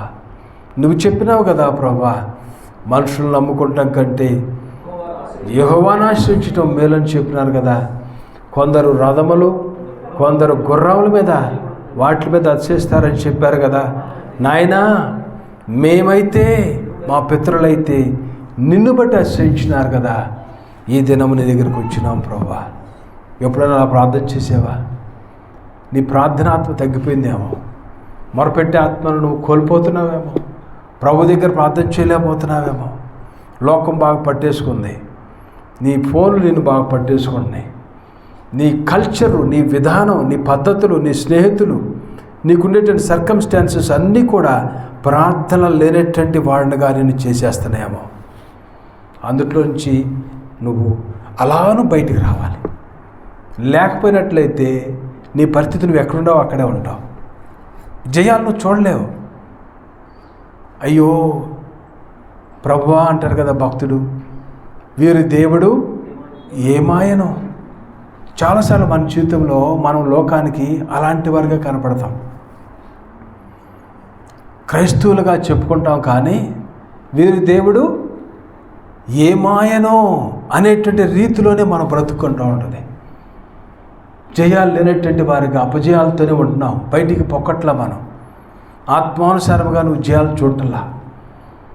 ఒకనొక టైంలో నువ్వు జయం చూసినావు, పోరాడినావు, దేవుడు నీతో మాట్లాడాడు, దేవుని స్వరం విన్నావు, వాగ్దానాలు చూసినావు, దర్శనాలు చూసినావు, దేవుని యొక్క వాగ్దానాలు పట్టుకుని నువ్వు అడుగులు వేసినావు. కానీ ఇప్పుడు ఫెయిల్ అయినటువంటి వాడుగా, సతికిలబడినటువంటి వాడుగా నువ్వు ఉన్నావేమో. రివైవ్ అవ్వాలి మనం. దేవుడు రివైవ్ చేసేటువంటి దేవుడు, అక్కడే వదిలిపెట్టేటువంటి దేవుడు కాదు. యెహోషువ అక్కడే సతికిలబడేటువంటి వాడుగా అలాగును ఉంటే దేవుడు ఒక్క వాగ్దానం ఇచ్చాడు, యెహోషువ భయపడొద్దు, జడియవద్దు, నీకు నేను ఎరుక్కొని ఎలాగున కూలగొట్టినాను సేమ్ వేలో నీకు నేను హాయికి చేస్తాను, హాయి రాజును నువ్వు పట్టుకుంటావు. ప్రిమటి వాళ్ళరా, అలాగూ రివైవ్ చేసేటువంటి దేవుడు, అలాగున సతికిలబడి వీరు దేవుడు ఏమాయను అనేటువంటి రీతిలో నిన్ను వదిలిపెట్టేటువంటి దేవుడు కాదు. నువ్వు చేయవలసినటువంటిది ఏంటంటే ఒక కమిట్మెంట్ చేయాలి దేవునితో. ప్రభువా, నా భక్తిలో సారాంశులేటువంటి వాడుగా బ్రతుకుతున్నాను, భక్తిలో జయాలనేటువంటి వాడుగా బ్రతుకుతున్నాను. ప్రభువా, నాతో మీరు మాట్లాడరా, నాకు జయాలు కావాలి ప్రభా, నేను ఒక దానియేలు వలె ఉండాలి ప్రభా, నేను ఒక యెహోషువ వలె ఉండాలి ప్రభా, నేను ఒక హన్నా వలె ఉండాలి ప్రభా, ఎస్తేరు వలె నేను ఉండాలి ప్రభా. చాలాసార్లు మనం పెట్టుకుంటాం, బాలకృష్ణలాగా ఉండాలి, చిరంజీవిలాగా ఉండాలి, ఇంకొక వ్యక్తిలాగా ఉండాలి, జగన్లాగా ఉండాలి, బొగన్లాగా ఉండాలి. ఈ కాదు కావాల్సింది, ఈ కాదు మనకు కావాల్సింది. వాళ్ళు ఎక్కడికి వెళ్తారు? దేవుడు లేకపోతే అక్కడ చూస్తావు నువ్వు. దేవుడు లేకపోతే నేను ఒక వీడియోలో చూసా, మరి నిజమో ఉత్తితే కానీ మనం వెళ్తున్నటువంటి ఫ్లైట్కి కింద బాగానే గ్లాస్ వేసి ఉంది, కిందంతా గ్లాస్ ఉంది. ఆ కింద కూర్చున్న వాళ్ళంతా కింద చూస్తుంటే ఏం కనపడుతుంది? మేఘాలు అలా అలా వెళ్తున్నాయి. నువ్వు కూడా పరలోక రాజ్యంలో ఒకవేళ ఇవన్నీ వదిలితేనే నువ్వు పరలోక రాజ్యాలకు వెళతావు. నువ్వు ఇవన్నీ చుట్టుకుని ఇట్లన్నిటికీ ముట్టుకుని అలాగ పెడితే అక్కడికి వెళ్ళి చూడవు, నువ్వు నిన్ను చూస్తారు ఇంకోళ్ళు. అర్థమవుతుందా? ఎవరో చూస్తారు. ఆ ఫ్లైట్లో వెళ్ళేటటువంటి వారు మేఘాలు ఎలా చూస్తున్నారో, నువ్వు ఈ చెత్త అంతా వదిలి ఆడిలాగా ఉండాలి, ఈడిలాగా ఉండాలి అనేటువంటి రీతిలో నువ్వు యాక్షన్ చేస్తే చివరికి నువ్వు ఎక్కడ ఉంటావంటే, నీ బిడ్డలేటటువంటి వారు వాళ్ళు భక్తి చేస్తే మా అమ్మ ఎక్కడ ఉందేంటి, మా నాయన ఎక్కడేంటి, ఎన్నో మాటలు చెప్పాడు, మా నాన్న ప్రార్థన అన్నాడు, కీర్తన అన్నాడు, చివరికి ఎక్కడ ఉన్నాడండి మావాడు. మనం ఒకళ్ళకి మాదిరిగా ఉండాలి. మన పిల్లలేటి వారు పరలోకానికి వెళ్ళి ఏదో వాళ్ళు ఒక రకంగా వాళ్ళు వెళ్ళి మనల్ని ఎక్కడ చూడకూడదు. ప్రిమేట్ వారిని అర్థం చేసుకోండి. పరలోకానికి మనం వెళ్ళేటట్టు ఇదంతా పెట్టుకుని ఇదంతా ఉంటే మనం ఏమవుతాం అంటే ఆడిలాగా ఇళ్ళలాగా కాదు నువ్వు కావాల్సింది. ఎస్తేరు, యెహోషువ, దావీదు, దానియేలు, యోసేపు, షడ్రక్, మెషక్, అబేద్నెగో భక్తులు ఎట్టి వారిని చూడు, వారిలాగా నేను ఉండాలి. ఇక నువ్వు జీవించేవాడను నేను కాదు. మనం ఏమో చేస్తున్నాం, పౌలు లాగా నేను ఉండాలనేటువంటిది రావట్లేదు మనకి. సినిమా యాక్టర్ అమ్మాయి జయసుధా, జయప్రద అలాగ ఉండాలండి. వాళ్ళు ఎక్కడికి వెళ్తారమ్మా? రక్షణ లేకపోతే ఎక్కడికి వెళ్తారు? వాళ్ళు కాదని నీకు కావాల్సినటువంటిది. యెహోషువ వలె, ఎస్తేరు వలె, దానియేలు వలె, సింహపు బోనులో దానియేలు ఎలా కాచినాడో అలా కాస్తాడు. అలాగ బ్రతికితే దానియేలుకు ఉన్నటువంటి ప్రొడక్షన్, ప్రభా నేను సింహపు బోనులో వెళ్ళినా నన్ను తినకూడదు ప్రభానే కావాలి. దానియేలు లాంటి భక్తి వద్దు మనకు. మళ్ళీ మనకి ఎలాంటి భక్తి కావాలి? ఈ లోకంలో ఉన్నటువంటి చెత్తవారి బలే ప్రిమేట్ వారు అలా కాదు, మాదిరికరమైనటువంటి రీతిలో మనం భక్తి చేయాలి. ఒక షడ్రక్, మెషక్, అబేద్నెగో నిలబడాలి. దేవుడు నీ పక్షాన ఉంటాడు. నాలుగవ వ్యక్తిగా దేవుడు నీ పక్షాన్ని నిలబడతాడు. సింహాలను నోరుని మూపిస్తాడు.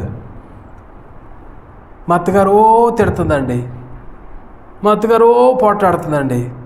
ఎందుకు మూయిట్లా? దేవుడే పర్మిషన్ ఇచ్చాడు. అక్కడ దేవుడే పర్మిషన్ ఇచ్చాడు. దేవుడు పర్మిషన్ ఇస్తే ఏమవుతుంది? సింహపు నోరు మూసేస్తాడు దేవుడు. మీ అత్తగారు నోరు మూసేస్తాడు దేవుడు. నీ గురించి ఎందుకు మాట్లాడతారు చెడ్డగా? మీ ఆఫీసర్ నోరు దేవుడు మూసేస్తాడు. నీ బాస్ నోరు మూసేస్తాడు. నెగిటివ్గా మాట్లాడేటువంటి వాడు నీ బాస్ ఏం చేస్తాడు? నీ గురించి పాజిటివ్గా మాట్లాడు. అలాంటి భక్తి చేయాలి మనం. ఆ రేంజ్లో మనం భక్తి చేసినట్లయితే దేవుని కార్యాలు చూడగలుగుతావు. వాగ్దానాన్ని పొందు. సతికిలబడి ఉండొద్దు, నువ్వు దిగజారిపోయి ఉండొద్దు, నీరసంగా ఉండొద్దు, డిస్కరేజ్మెంట్లో ఉండొద్దు. వాగ్దానాలు ఇచ్చి నెరవేర్చి లేవనెత్తేటువంటి దేవుడు, బలపరిచేటువంటి దేవుడు. జరగట్లేదండి, పెళ్ళి అవ్వటం లేదండి, మా అమ్మాయికి పెళ్ళి అవ్వట్లేదండి, మా అబ్బాయికి పెళ్ళి అవ్వట్లేదండి, ఉద్యోగం రావట్లేదండి. ఇది కాదు ప్రియమైన వారా, ఇవి శారీరకంగా ఫిజికల్గా మనకు సమస్యలే. దానికి ముందు మనం చేయవలసిందంటే ప్రార్థన చేయాలి. ఈ సమస్యల విషయంలో, భౌతికంగా ఉండేటువంటి సమస్యల విషయంలో ఆత్మానుసారముగా ప్రభు దగ్గరికి వచ్చి కూర్చుని ప్రార్థన చేయి. దేవుడు దాని విషయంలో జయమిస్తాడు. ఇమ్మీడియట్గా దేవుడు జరిగిస్తాడు. అబ్రహాము కుమారుడు ఇస్సాకు, అయ్యో నేను వృద్ధుడు, నా బిడ్డ పుట్టాడు, బిడ్డలు లేరన్నాడు, ముందు దేవుడు ఇచ్చాడు. మరి మా వాడికి 40 సంవత్సరాలు అయింది, పెళ్ళి లేదు, పంపించాడు. ఎలియాజర్ టెక్మని కొట్టుకుని వచ్చాడు ఒక అమ్మాయిని, దేవుడు ఇచ్చేసాడు. అంతే. అవ్వట్లేదండి. ఏంటండి? Get a promise from God. దేవుడి నుంచి ఒక వాగ్దానాన్ని పొందుకో. దేవుడు నీతో మాట్లాడేటువంటి దేవుడు. Is not a dead God.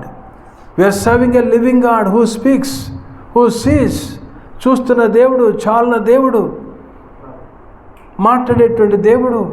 పగటికి మేఘస్తంభము, రాత్రి అగ్నిస్తంభంలో నేను నడిపించేటువంటి దేవుడు నీకున్నాడు. ఈ లోకమంతా కూడా నిన్ను భ్రష్టు పట్టేస్తుంది. లోకమంతా అపవిత్రత, లోక ఆశలన్నీ కూడా, శరీర ఆశలన్నీ కూడా ఏం చేస్తున్నాయంటే మన యొక్క కంటిని, మన యొక్క మనోనేత్రాలకు, అందుకని జయాలు చూడలేకపోతున్నాం. ఇప్పుడు వాడు కొట్టేటువంటిది, వాడి టార్గెట్ నీవే. భక్తి చేయాలనేటువంటి ఆశ కలిగేటువంటి నిన్నే వాడు టార్గెట్ చేస్తాడు, నన్నే వాడు టార్గెట్ చేస్తాడు. మన మనోనేత్రాలు గుడితనం కలిగి చేస్తాడు. పర్లేదులే, తర్వాత వద్దాంలే, బయటికి తర్వాత రావచ్చులే, తొందరే ఉంది, ఈలోపు అన్నీ అయిపోతాయి, వయసు అయిపోద్ది, సమయం అయిపోద్ది, దేవుని కొరకు బ్రతకలేవు, అనారోగ్యం వచ్చేస్తుంది, పరిగెత్తలేవు, బలం డౌన్ అయిపోద్ది, దేవుని కొరకు ఏం చేయలేవు. నీ బలం ఉండగానే, నీ శక్తి ఉండగానే ప్రభు కొరకు బ్రతకాలి. మనం దేవుని కొరకు జీవించేటటువంటి ఆశ కలిగేటువంటి వారిగా మనం ఉండాలి. చచ్చేటువంటి వారి వల్లే సతికిలబడినటువంటి సిచ్యువేషన్లో ఉండొద్దు ప్రియమైన వారు. దేవుడు మాట్లాడేటువంటి దేవుడు. అదే సిచ్యువేషన్లో నువ్వు ఉండేది ఒక కేకవి, ప్రభా జిగటగలేటువంటి దొంగ ఊబిలో చిక్కుని పోయినాను ప్రభా అని ఒక్క ప్రార్థన నువ్వు చేస్తే he will lift you from the miry clay. ఆ క్లే నుంచి జిగటగలేటువంటి దొంగ ఊబి నుంచి దేవుడు నిన్ను లేవనెత్తి. నీకు ఆశ ఉండాలి, ప్రార్థన ఉండాలి. నువ్వు ప్రార్థన చేసి నువ్వు ఆశపడినట్లయితే ఎంత జిగటగలేటువంటి ఊబైనా సరే అలాగున దేవుడు లేపివేస్తాడు. అగస్టిన్ ఆ చిక్కులో కూరుకుపోయినాడు, ఆ పాపంలో ఉండిపోయినాడు, ప్రార్థన చేసినాడు, ఒక పాట విన్నాడు. ఆ పాట విన్నప్పుడు డిసైడ్ అయినాడు, నేను చిక్కును కూర్చున్నాను, I don't want to be continue like this. నేను ఎలాగో కంటిన్యూ అవడం నాకు ఇష్టం లేదు. ప్రభువాని కేక వేసినాడు. ఆ కేక విన్న తర్వాత దేవుడు ఆ కేక విన్నాడు. మళ్ళీ అదే రోడ్లు వెళ్తున్నప్పుడు ఆ స్త్రీ నుంచి కేక మరలా విన్నాడు. దేవుని కేక విన్నప్పుడు స్త్రీ కేకకు సరైనటువంటి ఆన్సరు ఇచ్చినాడు. దేవుని కేక విన్నంత వరకు కూడా అగస్టిన్ను ఆ కేకకే ఇంపార్టెన్స్ ఇచ్చినాడు. ఎప్పుడైతే దేవుని కేక విన్నాడో అప్పటి నుంచి దేవుని కేకకు ఇంపార్టెన్స్ ఇచ్చినాడు. దేవుని స్వరం మనం వినాలి. దేవుడు నీతో మాట్లాడుతున్నప్పుడు నువ్వు రెస్పాండ్ అయినావంటే దేవుడు నీతో ఉంటాడు. నువ్వు ఆ స్త్రీతో, ఆ పురుషునితో, ఆ పాపముతో, ఆ బలహీనతతో, ఆ భక్తిహీనత విషయంలో కరెక్ట్ ఆన్సర్ ఇచ్చేటువంటి విధానంలో దేవుడు నీతో పాటు ఉంటాడు. అలా దేవుడు చేసినాడు. ఆ అమ్మాయి పిలిచినప్పుడు నీవేమో కానీ I'm not he, you may be she but I'm not he. దేవునితో, దేవుని స్వరం, దేవుని మాటకు విధేయత చూపించి yes Lord I'm a sinner, I'm submitting my life to you అని దేవునికి రెస్పాండ్ అయినప్పుడు you will give a correct answer. లేకపోయినామంటే అదే కోణంలో నువ్వు జారిపోతావు. ఆ మెజరీ, ఆ క్లేలోనే జిగటగలేటువంటి ఊబిలోనే నువ్వు ఉండిపోతావు. కాబట్టి వాగ్దానాన్ని తీసుకునేటువంటి వారిగా ఉండాలి. అలాగనే యెహోషువకు ఒక ప్లాన్ ప్రకారం వెళ్ళినాడు కాబట్టి జయమనేటువంటిది వచ్చింది. ఒక ప్లాన్ అనేటువంటిది కావాలి. ఏంటి ప్లాన్? దేవుడు మనకు ఇచ్చిన ప్లాన్ అంటే దేవుని యొక్క వాక్యాన్ని చదువుకోవాలి. దేవుని యొక్క వాక్యాన్ని చదువుకోవాలి. 2 పేతురు 2వ అధ్యాయము 2వ వచనము, 2 తిమోతి 2వ అధ్యాయము 15వ వచనం చూడండి ఒకసారి. 2 పేతురు 2వ అధ్యాయము 2వ వచనం చూడండి ఒకసారి.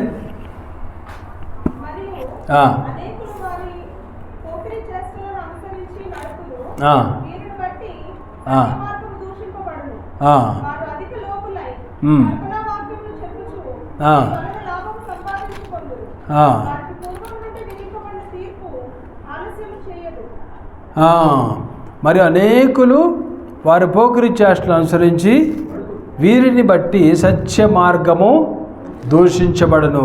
కాబట్టి ఇక్కడ మనం చూసేటువంటిది ఏంటంటే దేవుని యొక్క వాక్యము అనేక మంది వారి పోకిరి చేష్టలను అనుసరించి నడుస్తారు. వీరిని బట్టి సత్య మార్గము వారు అధిక లోబులై కల్పనా వాక్యములు చెప్పుచు మీ వల్ల లాభమును సంపాదించుకుని. వాక్యం అనేటువంటిది అన్ని మనం ఏంటంటే కల్పనా వాక్యాలకు మనం ఇంపార్టెన్స్ ఇవ్వకూడదు.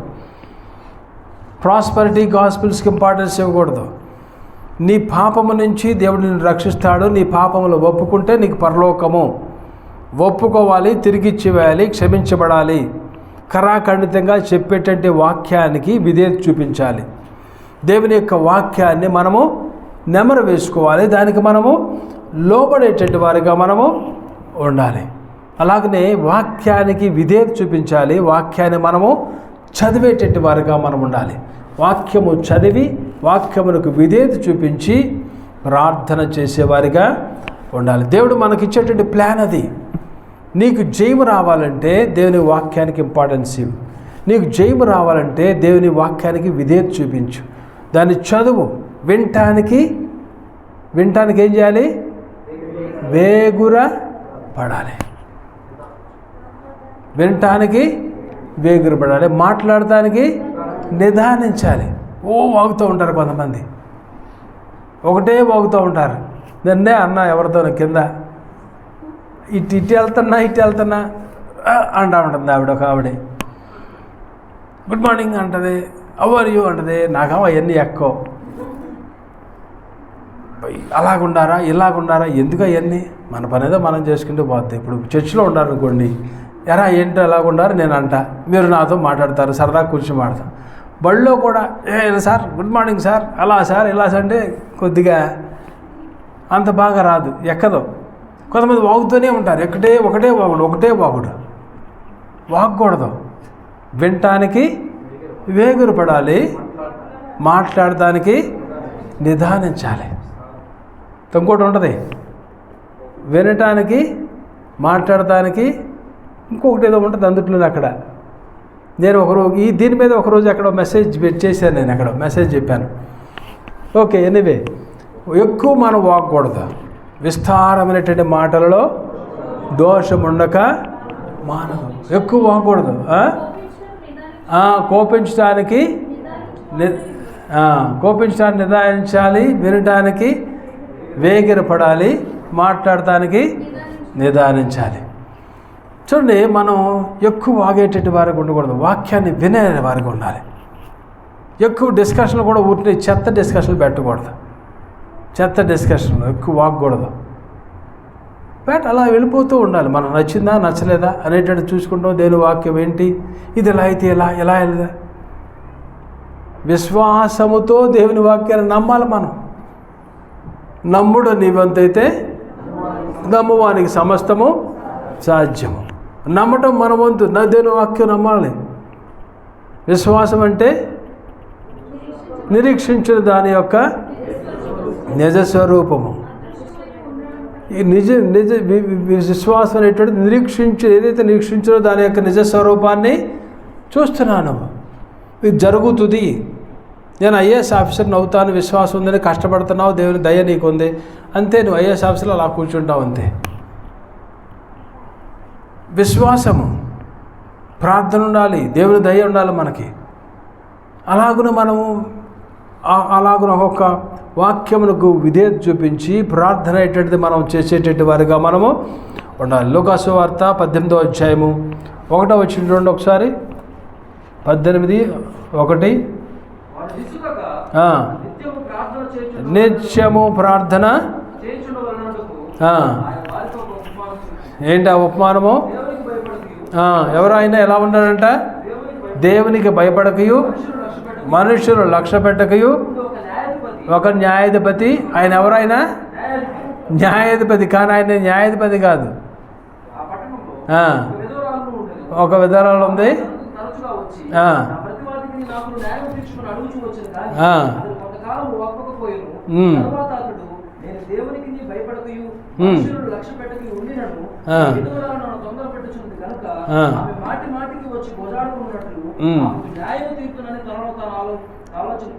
న్యాయము తీర్చునని తనలో తాను అనుకున్నాడు. అసలు యాక్చువల్గా అతను అన్యాయమైనటువంటి న్యాయాధిపతి, న్యాయాధిపతే కానీ న్యాయాధిపతి సరైనటువంటి న్యాయాధిపతి యేసు ప్రభువారి న్యాయాధిపతి. రైట్ అంటే రైటు, రాంగ్ అంటే రాంగ్. తప్పు చేస్తే జడ్జిమెంటు, అలాగనే తప్పు చేయకపోతే పాత నిబంధనలో దేవుని యొక్క కృప ఉంటుంది. కొత్త నిబంధనలోకి వచ్చేపాటికి తప్పు చేసిన ఆ తప్పును ఆయన భరించాడు కాబట్టి దేవుడు మనకు క్షమించి మనకు విడుదలిస్తున్నారు. ఆయన నీతిమంతుడు, న్యాయవర్తుడై ఉన్నాడు. ఆయన నీతిమంతుడు. ఆయనలో ఏ పాపము, ఆయన అన్యాయమైనటువంటి వాడు కాదు. ఆయన న్యాయాధిపతి, న్యాయము కలిగినటువంటి న్యాయాధిపతి. ఈ యొక్క న్యాయాధిపతులు అనేటువంటి వారు కూడా అంతే. ఇవాళ లేపుల్లో న్యాయాధిపతులు అనేటువంటి వారిలో చాలా అన్యాయం కనపడతా ఉంటుంది. అంటే కొంతమంది చాలా బాగుంటారు, కొంతమంది డబ్బు కమ్ముకుపోయేటువంటి వారు ఉంటారు.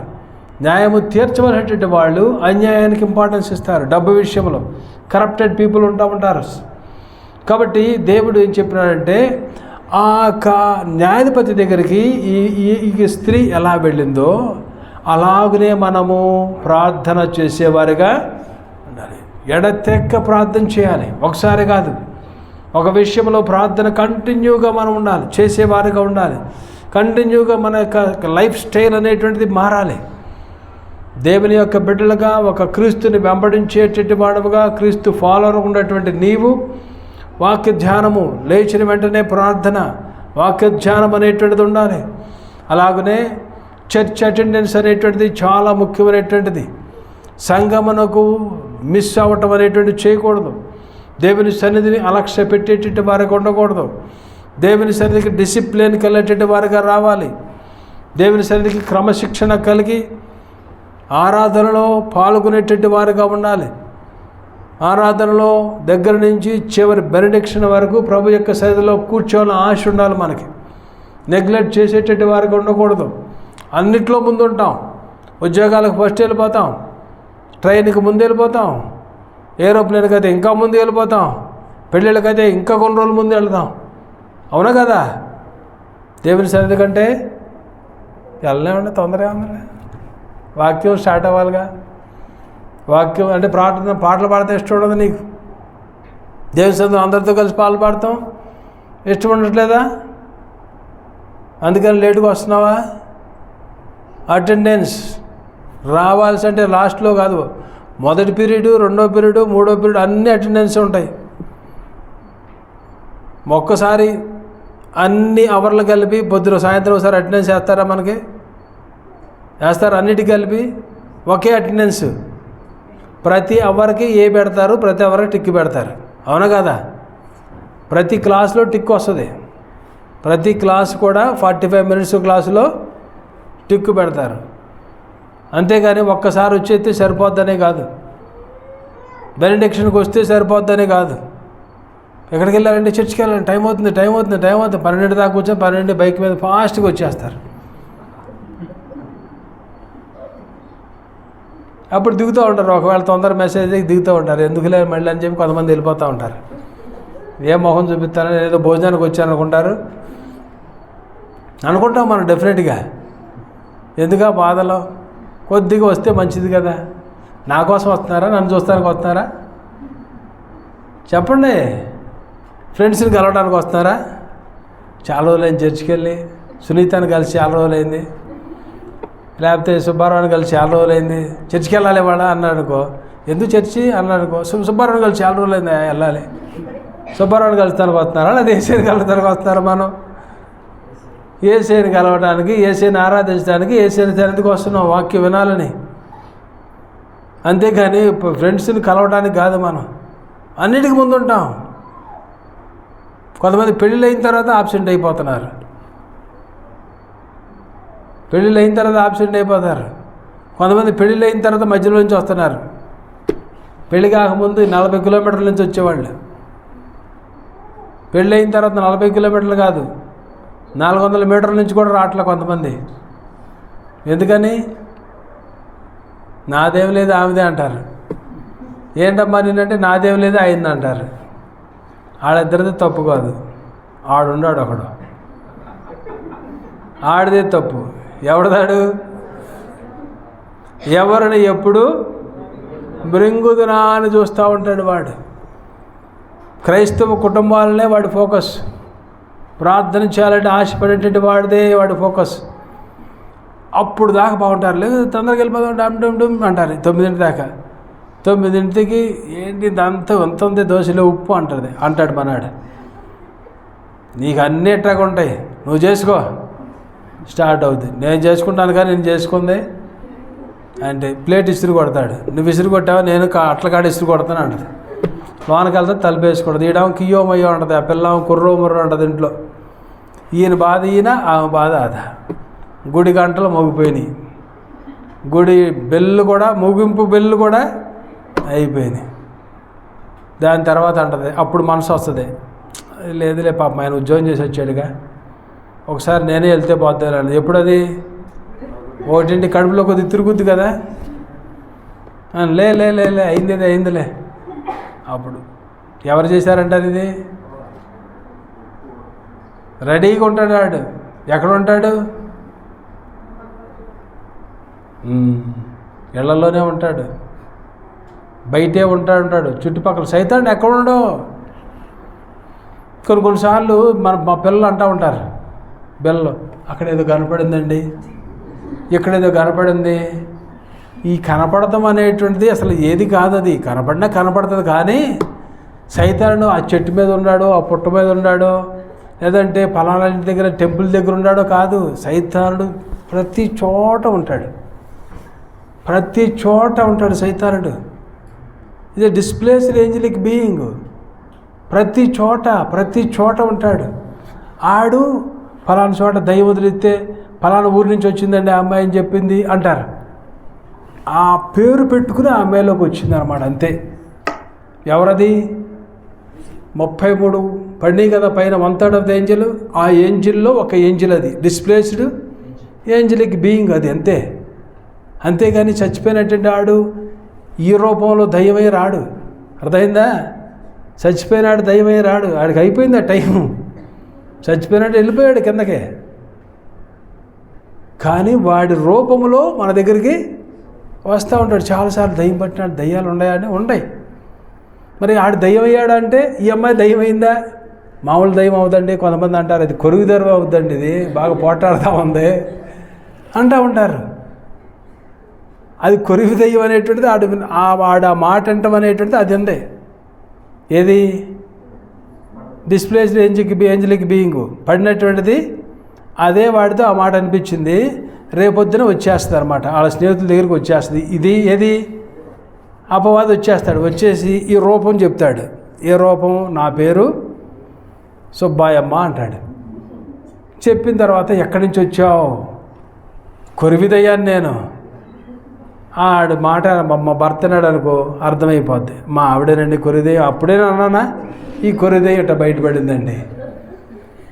చూడండి, సైతాన్ అనేటువంటి వాడు ఎక్కడో వాడు కాదు. హీజే దేవుని సన్నిధిలో ఉండేటువంటి వాడు, కింద పడ్డవాడు అంతే. వాడు వివిధ రూపములలో వస్తూ ఉంటాడు. వివిధ రూపములలో ఎవరిని ఎప్పుడు ఎక్కడ మెరుగుదునా అని వస్తూ ఉంటాడు. అంతేగాని సుబ్బాయమ్మ, వెంకాయమ్మ, పుల్లాయమ్మ, లేదంటే సుబ్బారావు, లేదంటే దావీదు గారు. కొన్నిసార్లు రాస్తారు దావీదు గారు ఎక్కడ చనిపోయారు? క్రీస్తులో చనిపోయారు. దావీదు గారు ఏం చేసేవారు? చివరి వరకు వేస్తూనే ఉండేవాడు. ఆయన ఎక్కడ చనిపోయాడు?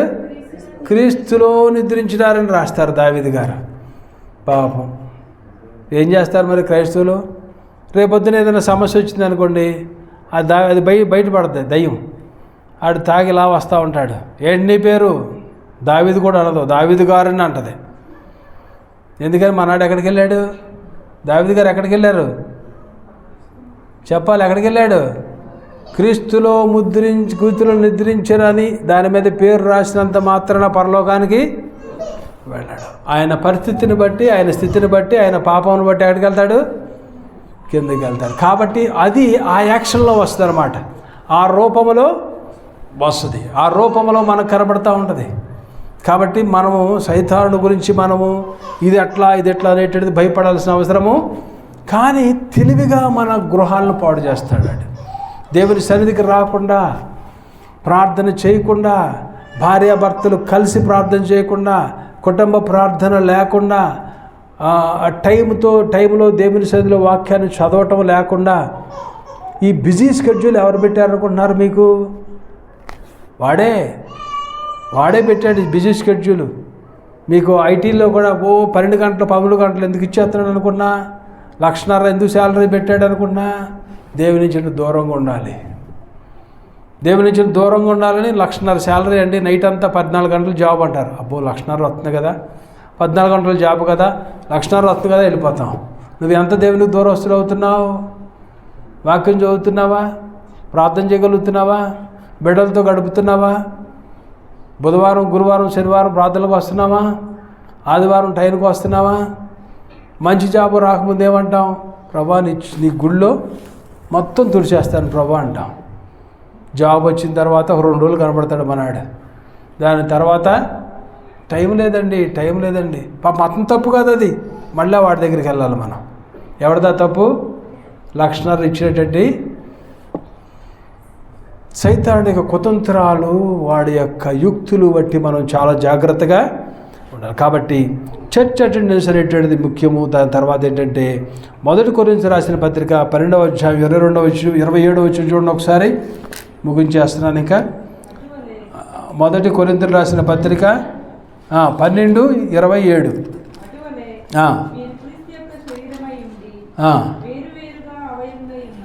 అటువలే మీరు క్రీస్తు యొక్క శరీరమై ఉండి వేరువేరుగా అవయవములమై మరి దేవుడి సంఘములో మొదటి కొందరిని అపోస్తులు గాను, పిమ్మట కొందరిని ప్రవక్తలు గాను, పిమ్మట కొందరిని బోధకులు గాను, పిమ్మట కొందరిని అద్భుతములు చేయవారు గాను, కొందరిని స్వస్థపరిచి కృపావరములు గలవారు గాను, కొందరిని ఉపకారములు చేయవారు గాను.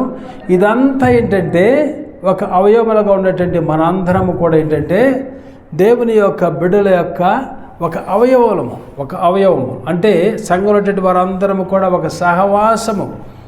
ఒక దెబ్బ తగిలింది అనుకోండి, చేతి దెబ్బ తగిలితే ఏమవుద్ది? చెయ్యే కదా అని ఉంటుందా?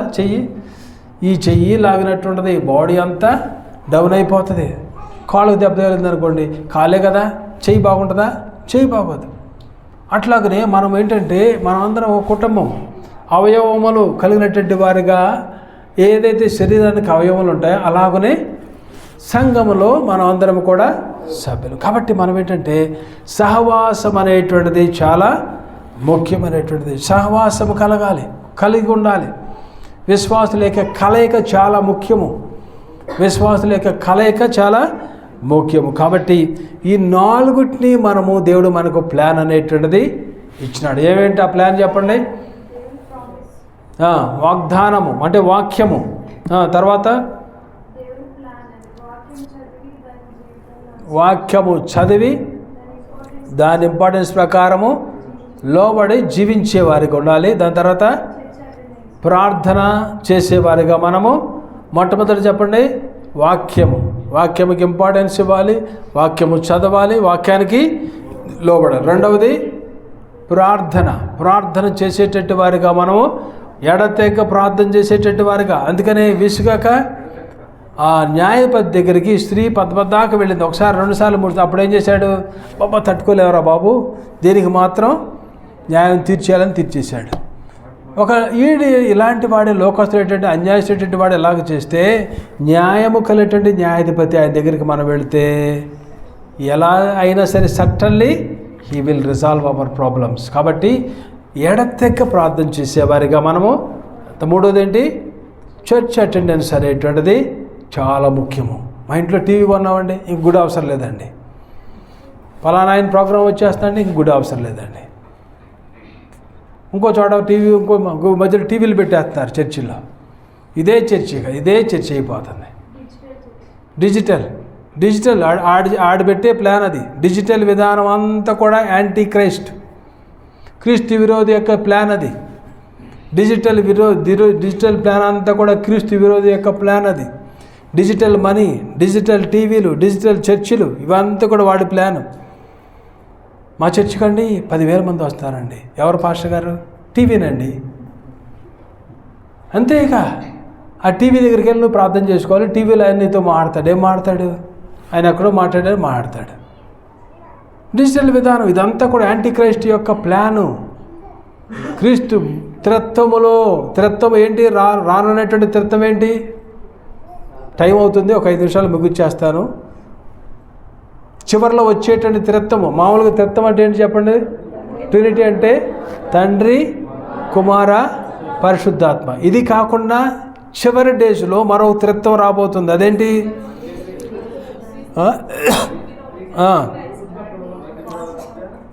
సైతాను, క్రీస్తు విరోధి, అబద్ధ ప్రవక్తలు. ఈ త్రిత్వము రాబోతుంది. తండ్రి ఎలాగునే సైతాను అలాంటి ప్లాను, కుమారుడు ఎలాగునే క్రీస్తు విరోధి ఎలాగున వాడు కంపేర్ చేసుకుంటాడు. అలాగనే పరిశుద్ధాత్ములు ఎలాగునే అబద్ధ ప్రవక్తలు ఎటువంటి వారు. రానటువంటి త్రిత్వం ఇది. సైతానుడు టాప్లో ఉంటాడు, కింద క్రీస్తు విరోధి, అవతల పక్కన అబద్ధ ప్రవక్త. ఈ త్రిత్వం రాబోతుంది. వాడి యొక్క ప్లాన్లు అన్నీ రెడీ అవుతున్నాయి ఇప్పుడు. చూడండి, నేను మరలా చెప్తున్నాను, బయట వారిని పట్టించుకోడు సైతానుడు. క్రీస్తుని వెంబడించేటటువంటి వారే. పెద్ద కుటుంబం అండి, మా పెద్ద సహవాసం అండి, పెద్ద చర్చ్ అండి, స్పాయిల్ చేసేస్తున్నారు. అక్కడ పాస్టర్ గారిని పెట్టవచ్చు కదా. ఇంకో పాస్టర్ గారు వెళ్ళి పబ్లిక్ వచ్చేవాడు కలవటం, వారి గురించి ప్రార్థన చేయటం, వారి అవసరాలు తెరుచుకుంటూ ఇది ఉండాలి కదా. ఇది లేకుండా చేస్తాడంటే వాడి యొక్క ప్లాన్ అది. గ్రహించేటటువంటి వారిగా మనం ఉండాలి. కాబట్టి ఏంటంటే ఫైనల్గా ఫెలోషిప్ అనేటువంటిది చాలా ముఖ్యం. ఫెలోషిప్ అప్పుడు మనం మొదటి సంఘం ఎలాంటి రీతిలో అభివృద్ధి పొందింది? దేని విషయంలో కాన్సన్ట్రేట్ చేశారు చెప్పండి? రొట్టె విడిచి తర్వాత ఉంటుంది. మొట్టమొదటి ఒకటి ఉంటుంది, అపోస్తుల బోధ యందును, సహవాసమందును, రొట్టె విడిచినందును, ప్రార్థన చేయటి యందును ఎడతెగనటువంటి వారిగా వాళ్ళు సహవాసము. ప్రిమటి వారి సహవాసం ఉండాలి. సహవాసము చాలా ముఖ్యము. సహవాసం అంటే ఏంటి? మనందరము ఒకటి అనేటువంటి రీతిలో. సపోజు థామస్ వాళ్ళ ఇంట్లో ఒక చిన్న ప్రార్థన ఉంది, వాళ్ళు మెసేజ్ పెట్టారు, థామస్ నన్ను పిలవలేదు అని ఆగుతామా? వాళ్ళ ఇంట్లో పెళ్ళికి వెళ్తున్నాం మనం, వాళ్ళ అమ్మాయి పెళ్ళికి వెళ్తున్నామా? దేనికి వెళ్తున్నాం? ప్రార్థన అంటే ఇష్టం ఉండాలి మనకి. కలిసేటట్టు వారికి ఉండాలి. ప్రిమేటి వల్ల మీరు అది చాలా లోపించేస్తుంది. శనివారం ప్రార్థన పెడుతున్నాం. ఎన్ని కిలోమీటర్ల దూరం మనం వెళ్తున్నాం చెప్పండి? మీ ఫ్రెండ్ది పెళ్ళి ఉంది, ఒక శనివారం పెట్టుకున్నారు, మీ కొలీగ్ది ఎక్కడో మారతాళ్ళు అవతల పెళ్ళి, వెళ్ళరా? మరి ప్రార్థన అంటే ఎందుకు అలక్ష్యం? విశ్వాసులేక కలయికలు. మీకు చెప్తున్నప్పుడు కొంతమందికి జాబ్స్ ఉంటాయి, మీకు ఎక్కువ వర్క్ ఉంది, దానికేం చేయలేం, మరి మీరు చేసుకోవాలి, నైట్ చేయాలి. కాబట్టి మీరు బతుకు తెరువు కోసం చేస్తున్నారు, ఓకే. ఖాళీ ఉన్నప్పుడు ఎందుకని మనం నెగ్లెక్ట్ చేస్తున్నాం? అనేకమైనటువంటి వాటిని మనం సర్దుకుంటాం, అనేకమైన వాటి గురించి పక్కన పెడతాం. మా ఇంట్లో ప్రార్థన అంటే ఎందుకు రాపోతున్నాం? మనం రావాలి కదా. మరి కలిసి ఆ కుటుంబం గురించి మనం ప్రార్థన చేయటానికి కదా మనం వారానికి నెలకు 2 సార్లు పెట్టుకుంది. ఆ కుటుంబంలో ఉండే సమస్యలు, ఆ కుటుంబం మనం ఆత్మానుసారంగా లేపడం కోసం, భౌతికంగా ఉన్నటువంటి సమస్యల గురించి కదా మనం ప్రార్థన పెట్టుకుంది. వాటిలో ఎందుకు రావట్లేదు మనం? అంటే సహవాసము లేనటువంటి వారిగా మనము ఉంటున్నాం. తర్వాత ఏంటంటే మీరు గ్రహించాల్సింది, వారిని ఏం చేశాడు యెహోషువ? పూర్తిగా వారిని 12,000 మందిని చంపివేసినారు. చూడండి ప్రిమిట్ వల్లరా, మన జీవితంలో వీరికి నిజమైనటువంటి జయం ఎప్పుడు వచ్చిందంటే వారిని మొత్తాన్ని చంపివేసినప్పుడు. ఆత్మానుసారముగా నీ జీవితంలో జయం ఎప్పుడు వస్తుందంటే నీ జీవితంలో ఉన్నటువంటి శరీర కార్యాలను, పాపాన్ని పూర్తిగా నువ్వు చంపివేసినప్పుడు, దాన్ని నువ్వు పూర్తిగా చంపివేస్తేనే you can claim that I got victory. నువ్వు కనుక పూర్తిగా చంపకపోకుండా నీ పని నువ్వు చేసుకుంటూనే, చాప కింద నీరులాగా నీ పనులు నువ్వు చేసుకుంటేనే, నీ పాపంలో నువ్వు ఉంటూ నాకు జయం వచ్చిందంటే దానివల్ల you are losing your soul. నీ ఆత్మను నువ్వు పాడు చేసుకుంటున్నావు. కాబట్టి మనం గ్రహించాల్సింది ఏంటంటే ప్రియమైన వారలా, వీరు 12,000 మందిని చంపివేస్తారు. మన ఆత్మలో జయము రావాలంటే శరీర కార్యాల మీద మనకు జయము రావాలి. మనం బ్రతుకున్నంత కాలం కూడా ప్రియమైన వారలా ఈ పోరాటం జరుగుతూనే ఉంటుంది. 80, 90 ఎంతకాలం బ్రతికామో ఆత్మకు శరీరానికి ఈ పోరాటం అనేటువంటిది జరుగుతున్నట్టు. దేవుని ఆత్మ మనలో ఉంటారు, దేవుని ఆత్మ చెప్తాడు. అందుకనే పౌలు అంటాడు, నేను ఏమి చేయాలనుకుంటున్నానో దానిని చెప్పండి. ఏమన్నాడు? చేయలేకపోతున్నాను. ఏదైతే వద్దనుకుంటున్నానో దాన్ని నేను చేస్తున్నాను. రోమీయులకు రాసిన పత్రిక 7వ అధ్యాయము 14 నుంచి 25 వచనాల వరకు అదే మాటలు చెప్తాడు. 19వ వచనం చదవం ఒకసారి.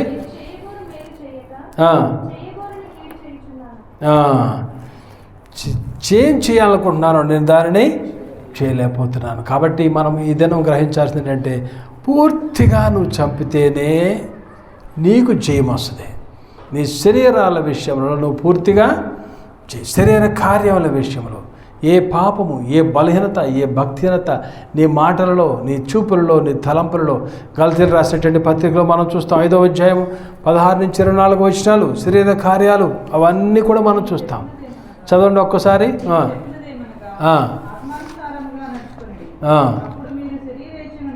శరీరేచ్ఛను నెరవేర్చరు.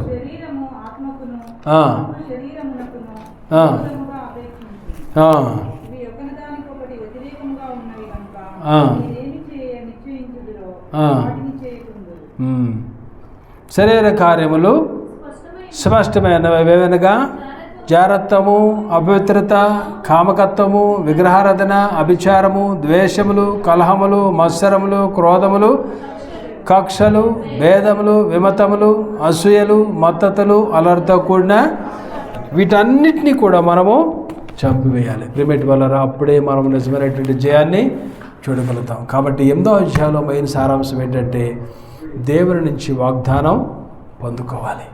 దాని తర్వాత దేవుడిచ్చేటువంటి ప్లాన్ ప్రకారం ఏంటి ఆ ప్లాన్ దేవుడు చెప్పింది మనకి చెప్పాలి. నెంబర్ 1 ఏంటి? వాక్యము, ప్రార్థన, చర్చ్ అటెండెన్సు, తర్వాత సహవాసము. దాని తర్వాత 2వది ఏంటి? 3వది ఏంటి? 3వ పాయింట్, మొట్టమొదటి పాయింట్ వాగ్దానం తీసుకోవాలి. 2వ పాయింట్ ప్లాన్, దేవుడిచ్చే ప్లాన్. 3వది అది 2వ పాయింట్లోకి వస్తుంది. 3వది ఏంటి? అన్నిటినీ పూర్తిగా 12,000 మందిని చంపితేనే వారికి హాయి మీద జయము వచ్చింది. మనలో 12,000 కాదు, ఇంకా ఎన్నో వేలు శరీర కార్యములు, ఆలోచనలు, తలంపులు ఎన్నో మనలో ఉంటాయి. వాటన్నిటినీ కూడా మనం చంపితేనే మనం చెప్పొచ్చు నాకు జయము వచ్చిందని. కాబట్టి ఆ శరీర కార్యములన్నిటినీ కూడా జయించే వారిగా మనము ఉండాలి. ప్రార్థన చేసుకుందాం.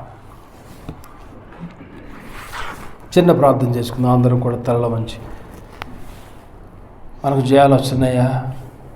ఆత్మానుసారముగా జయాలు పొందుకునే వారికి ఉన్నామా? శరీరానుసారముగా జారిపోతూ పడిపోతున్న వారికి ఉన్నామా? ప్రభు దగ్గర ఇప్పుడు నువ్వు అడిగినావు, అది కావాలి ఇది కావాలని అడుగుతున్నావు, కానీ నీ స్వరం వినాలి ప్రభా. నీ వాగ్దానాలు నాకు కావాలి ప్రభా. నా సమస్యలు, నా ఇబ్బందులు, నా ఆటంకాల్లో చిక్కుని జిగటగలేటువంటి ఊబిలో నేను చిక్కుపోయాను ప్రభా. నన్ను మీరు లేవనెత్తారా? నాతో మాట్లాడతారా? నీ వాగ్దానం నాకు ఇస్తారా ప్రభా అని ప్రభుని అడుగుదాం. దేవుడు నీతో మాట్లాడతారు, తన వాగ్దానాన్ని నీకు ఇస్తారు. ఒకసారి వాగ్దానం ఇచ్చారంటే దాన్ని నెరవేర్చేటువంటి దేవుడు. ఆయన ప్లాన్ ప్రకారం మనం నడుచుకుంటున్నావా? వాక్యానికి ఇంపార్టెన్స్ ఇస్తున్నావా? వాక్యానికి లోబడుతున్నావా? వాక్యాన్ని చదువుతున్నావా? నీ బిడ్డలైన వారికి వాక్యాన్ని చెబుతున్నావా? ప్రార్థన చేస్తున్నావా? భార్యాభర్తలు కలిసి ప్రార్థన చేస్తున్నారా? కుటుంబ ప్రార్థన ఉంటుందా? సంఘం గురించి ప్రార్థన చేస్తున్నావా? ఇతరులు ఇంకా మారు మనసులు వచ్చేటి వారి గురించి ప్రార్థన చేస్తున్నావా? మీ తల్లిదండ్రులు వచ్చేటి వారి గురించి, మీ బంధువుల గురించి, ఎవరైతే ఇంకా మారు మనసు లేదో వారి గురించి నువ్వు ప్రార్థన చేస్తున్నావా? సంఘానికి ఎందుకని అటెండెన్స్లో తగ్గిపోతున్నావు? నువ్వు లేట్ అనేటువంటిది ఎందుకు నువ్వు ఈజీగా తీసుకుంటున్నావు? ప్రభుతో చెప్తావా? ప్రభా, కమిట్మెంట్ చేస్తున్నాను, నీ సన్నిధికి భయంతో భక్తితో వస్తాను ప్రభా. సహవాసము, పరిశుద్ధుల యొక్క విశ్వాసుల యొక్క కలయికగా ఇంపార్టెన్స్ ఇవ్వలేకపోతున్నాను ప్రభా. లోకానుసారమైనటువంటి వారు స్నేహితులు పిలుస్తుంటే వెళ్ళిపోతున్నాను, కానీ దేవా, భక్తి గలటువంటి విశ్వాసులటువంటి సంఘస్థులటువంటి వారి ఇళ్ళకి సహవాసము, చర్చ్ జరిగించేటువంటి మీటింగ్స్కి వెళ్ళలేకపోతున్నాను, నన్ను క్షమించండి. జయమని చెప్పుకుంటున్నావా? నీ జీవితంలో ఇంకా పాపాలు ఉన్నప్పుడు ఒక చిన్న ప్రార్థన చేస్తావా? ఫలానా దాంట్లో జారిపోయినాను ప్రభా, పలానా శరీరకారంలో జారిపోయినాను, నా ఆశలలో, నా తలంపులలో నా చూపులు సరిగ్గా లేవు, నా మాటలు సరిగ్గా లేవు. గలతీ రాసేటువంటి పత్రికల 5వ అధ్యాయం 16 నుంచి ఉన్నటువంటి శరీరకారులన్నీ నాలో వెలుబడి చేస్తున్నాయి. కానీ నేను చెప్పుకుంటున్నాను, నేను మారుమనసు పొందానని, జయాలు సంపాదించుకున్నాను, పరలోకంలో నాకు సీటు ఉందని చెప్పుకుంటున్నాను. కానీ నాకు అర్థమవుతుంది ప్రభా, నేను ఓడిపోయాను, జారిపోయినాను ప్రభాని. జయిస్తాను ప్రభా, నీ హస్తం నాకు కావాలి ప్రభా. జగటగలటువంటి దొంగ నుంచి మీరు నన్ను లేవనెత్తాలి ప్రభా. ఒక చిన్న ప్రార్థన చేసుకుందాం. సర్వశక్తిమంతుడా, మీకు వందనాలు. ఇదనో మీ మాటలకే నీకు వందనాలు చెల్లిస్తున్నాం ప్రభా. మీరుగా మీ మాటల చేత మమ్మల్ని మీరు బలపరిచినందుకు నీకు వందనాలు ప్రభా. పూర్తి విక్టరీ అనేటువంటిది మేము సంపాదించుకునే వారిగా చేయండి. అపజయాలు ఇచ్చే దేవుడు కాదు. అపజయాలతో మేము సతికిలు పడతాం మీకు ఇష్టం లేదు.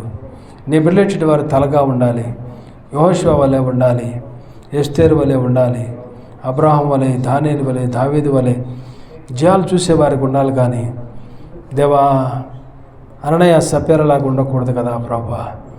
నీ బిడ్డలుగా మేము అనేక మందికి మార్గదర్శులుగా ఉండాలి. ఆ మేరకు సంఘాన్ని మీరు బలపరచండి. నీ బిడ్డలతో, మాతో, నాతో మీ మాటలు మాట్లాడదు నీకు వందనాలు చెల్లిస్తూ, నీ మాటలు మా హృదయంలో పనిచేయనట్లుగా సహాయం చేయమని యేసుక్రీస్తు అడుగుచున్నాము తండ్రి. ఆమెన్.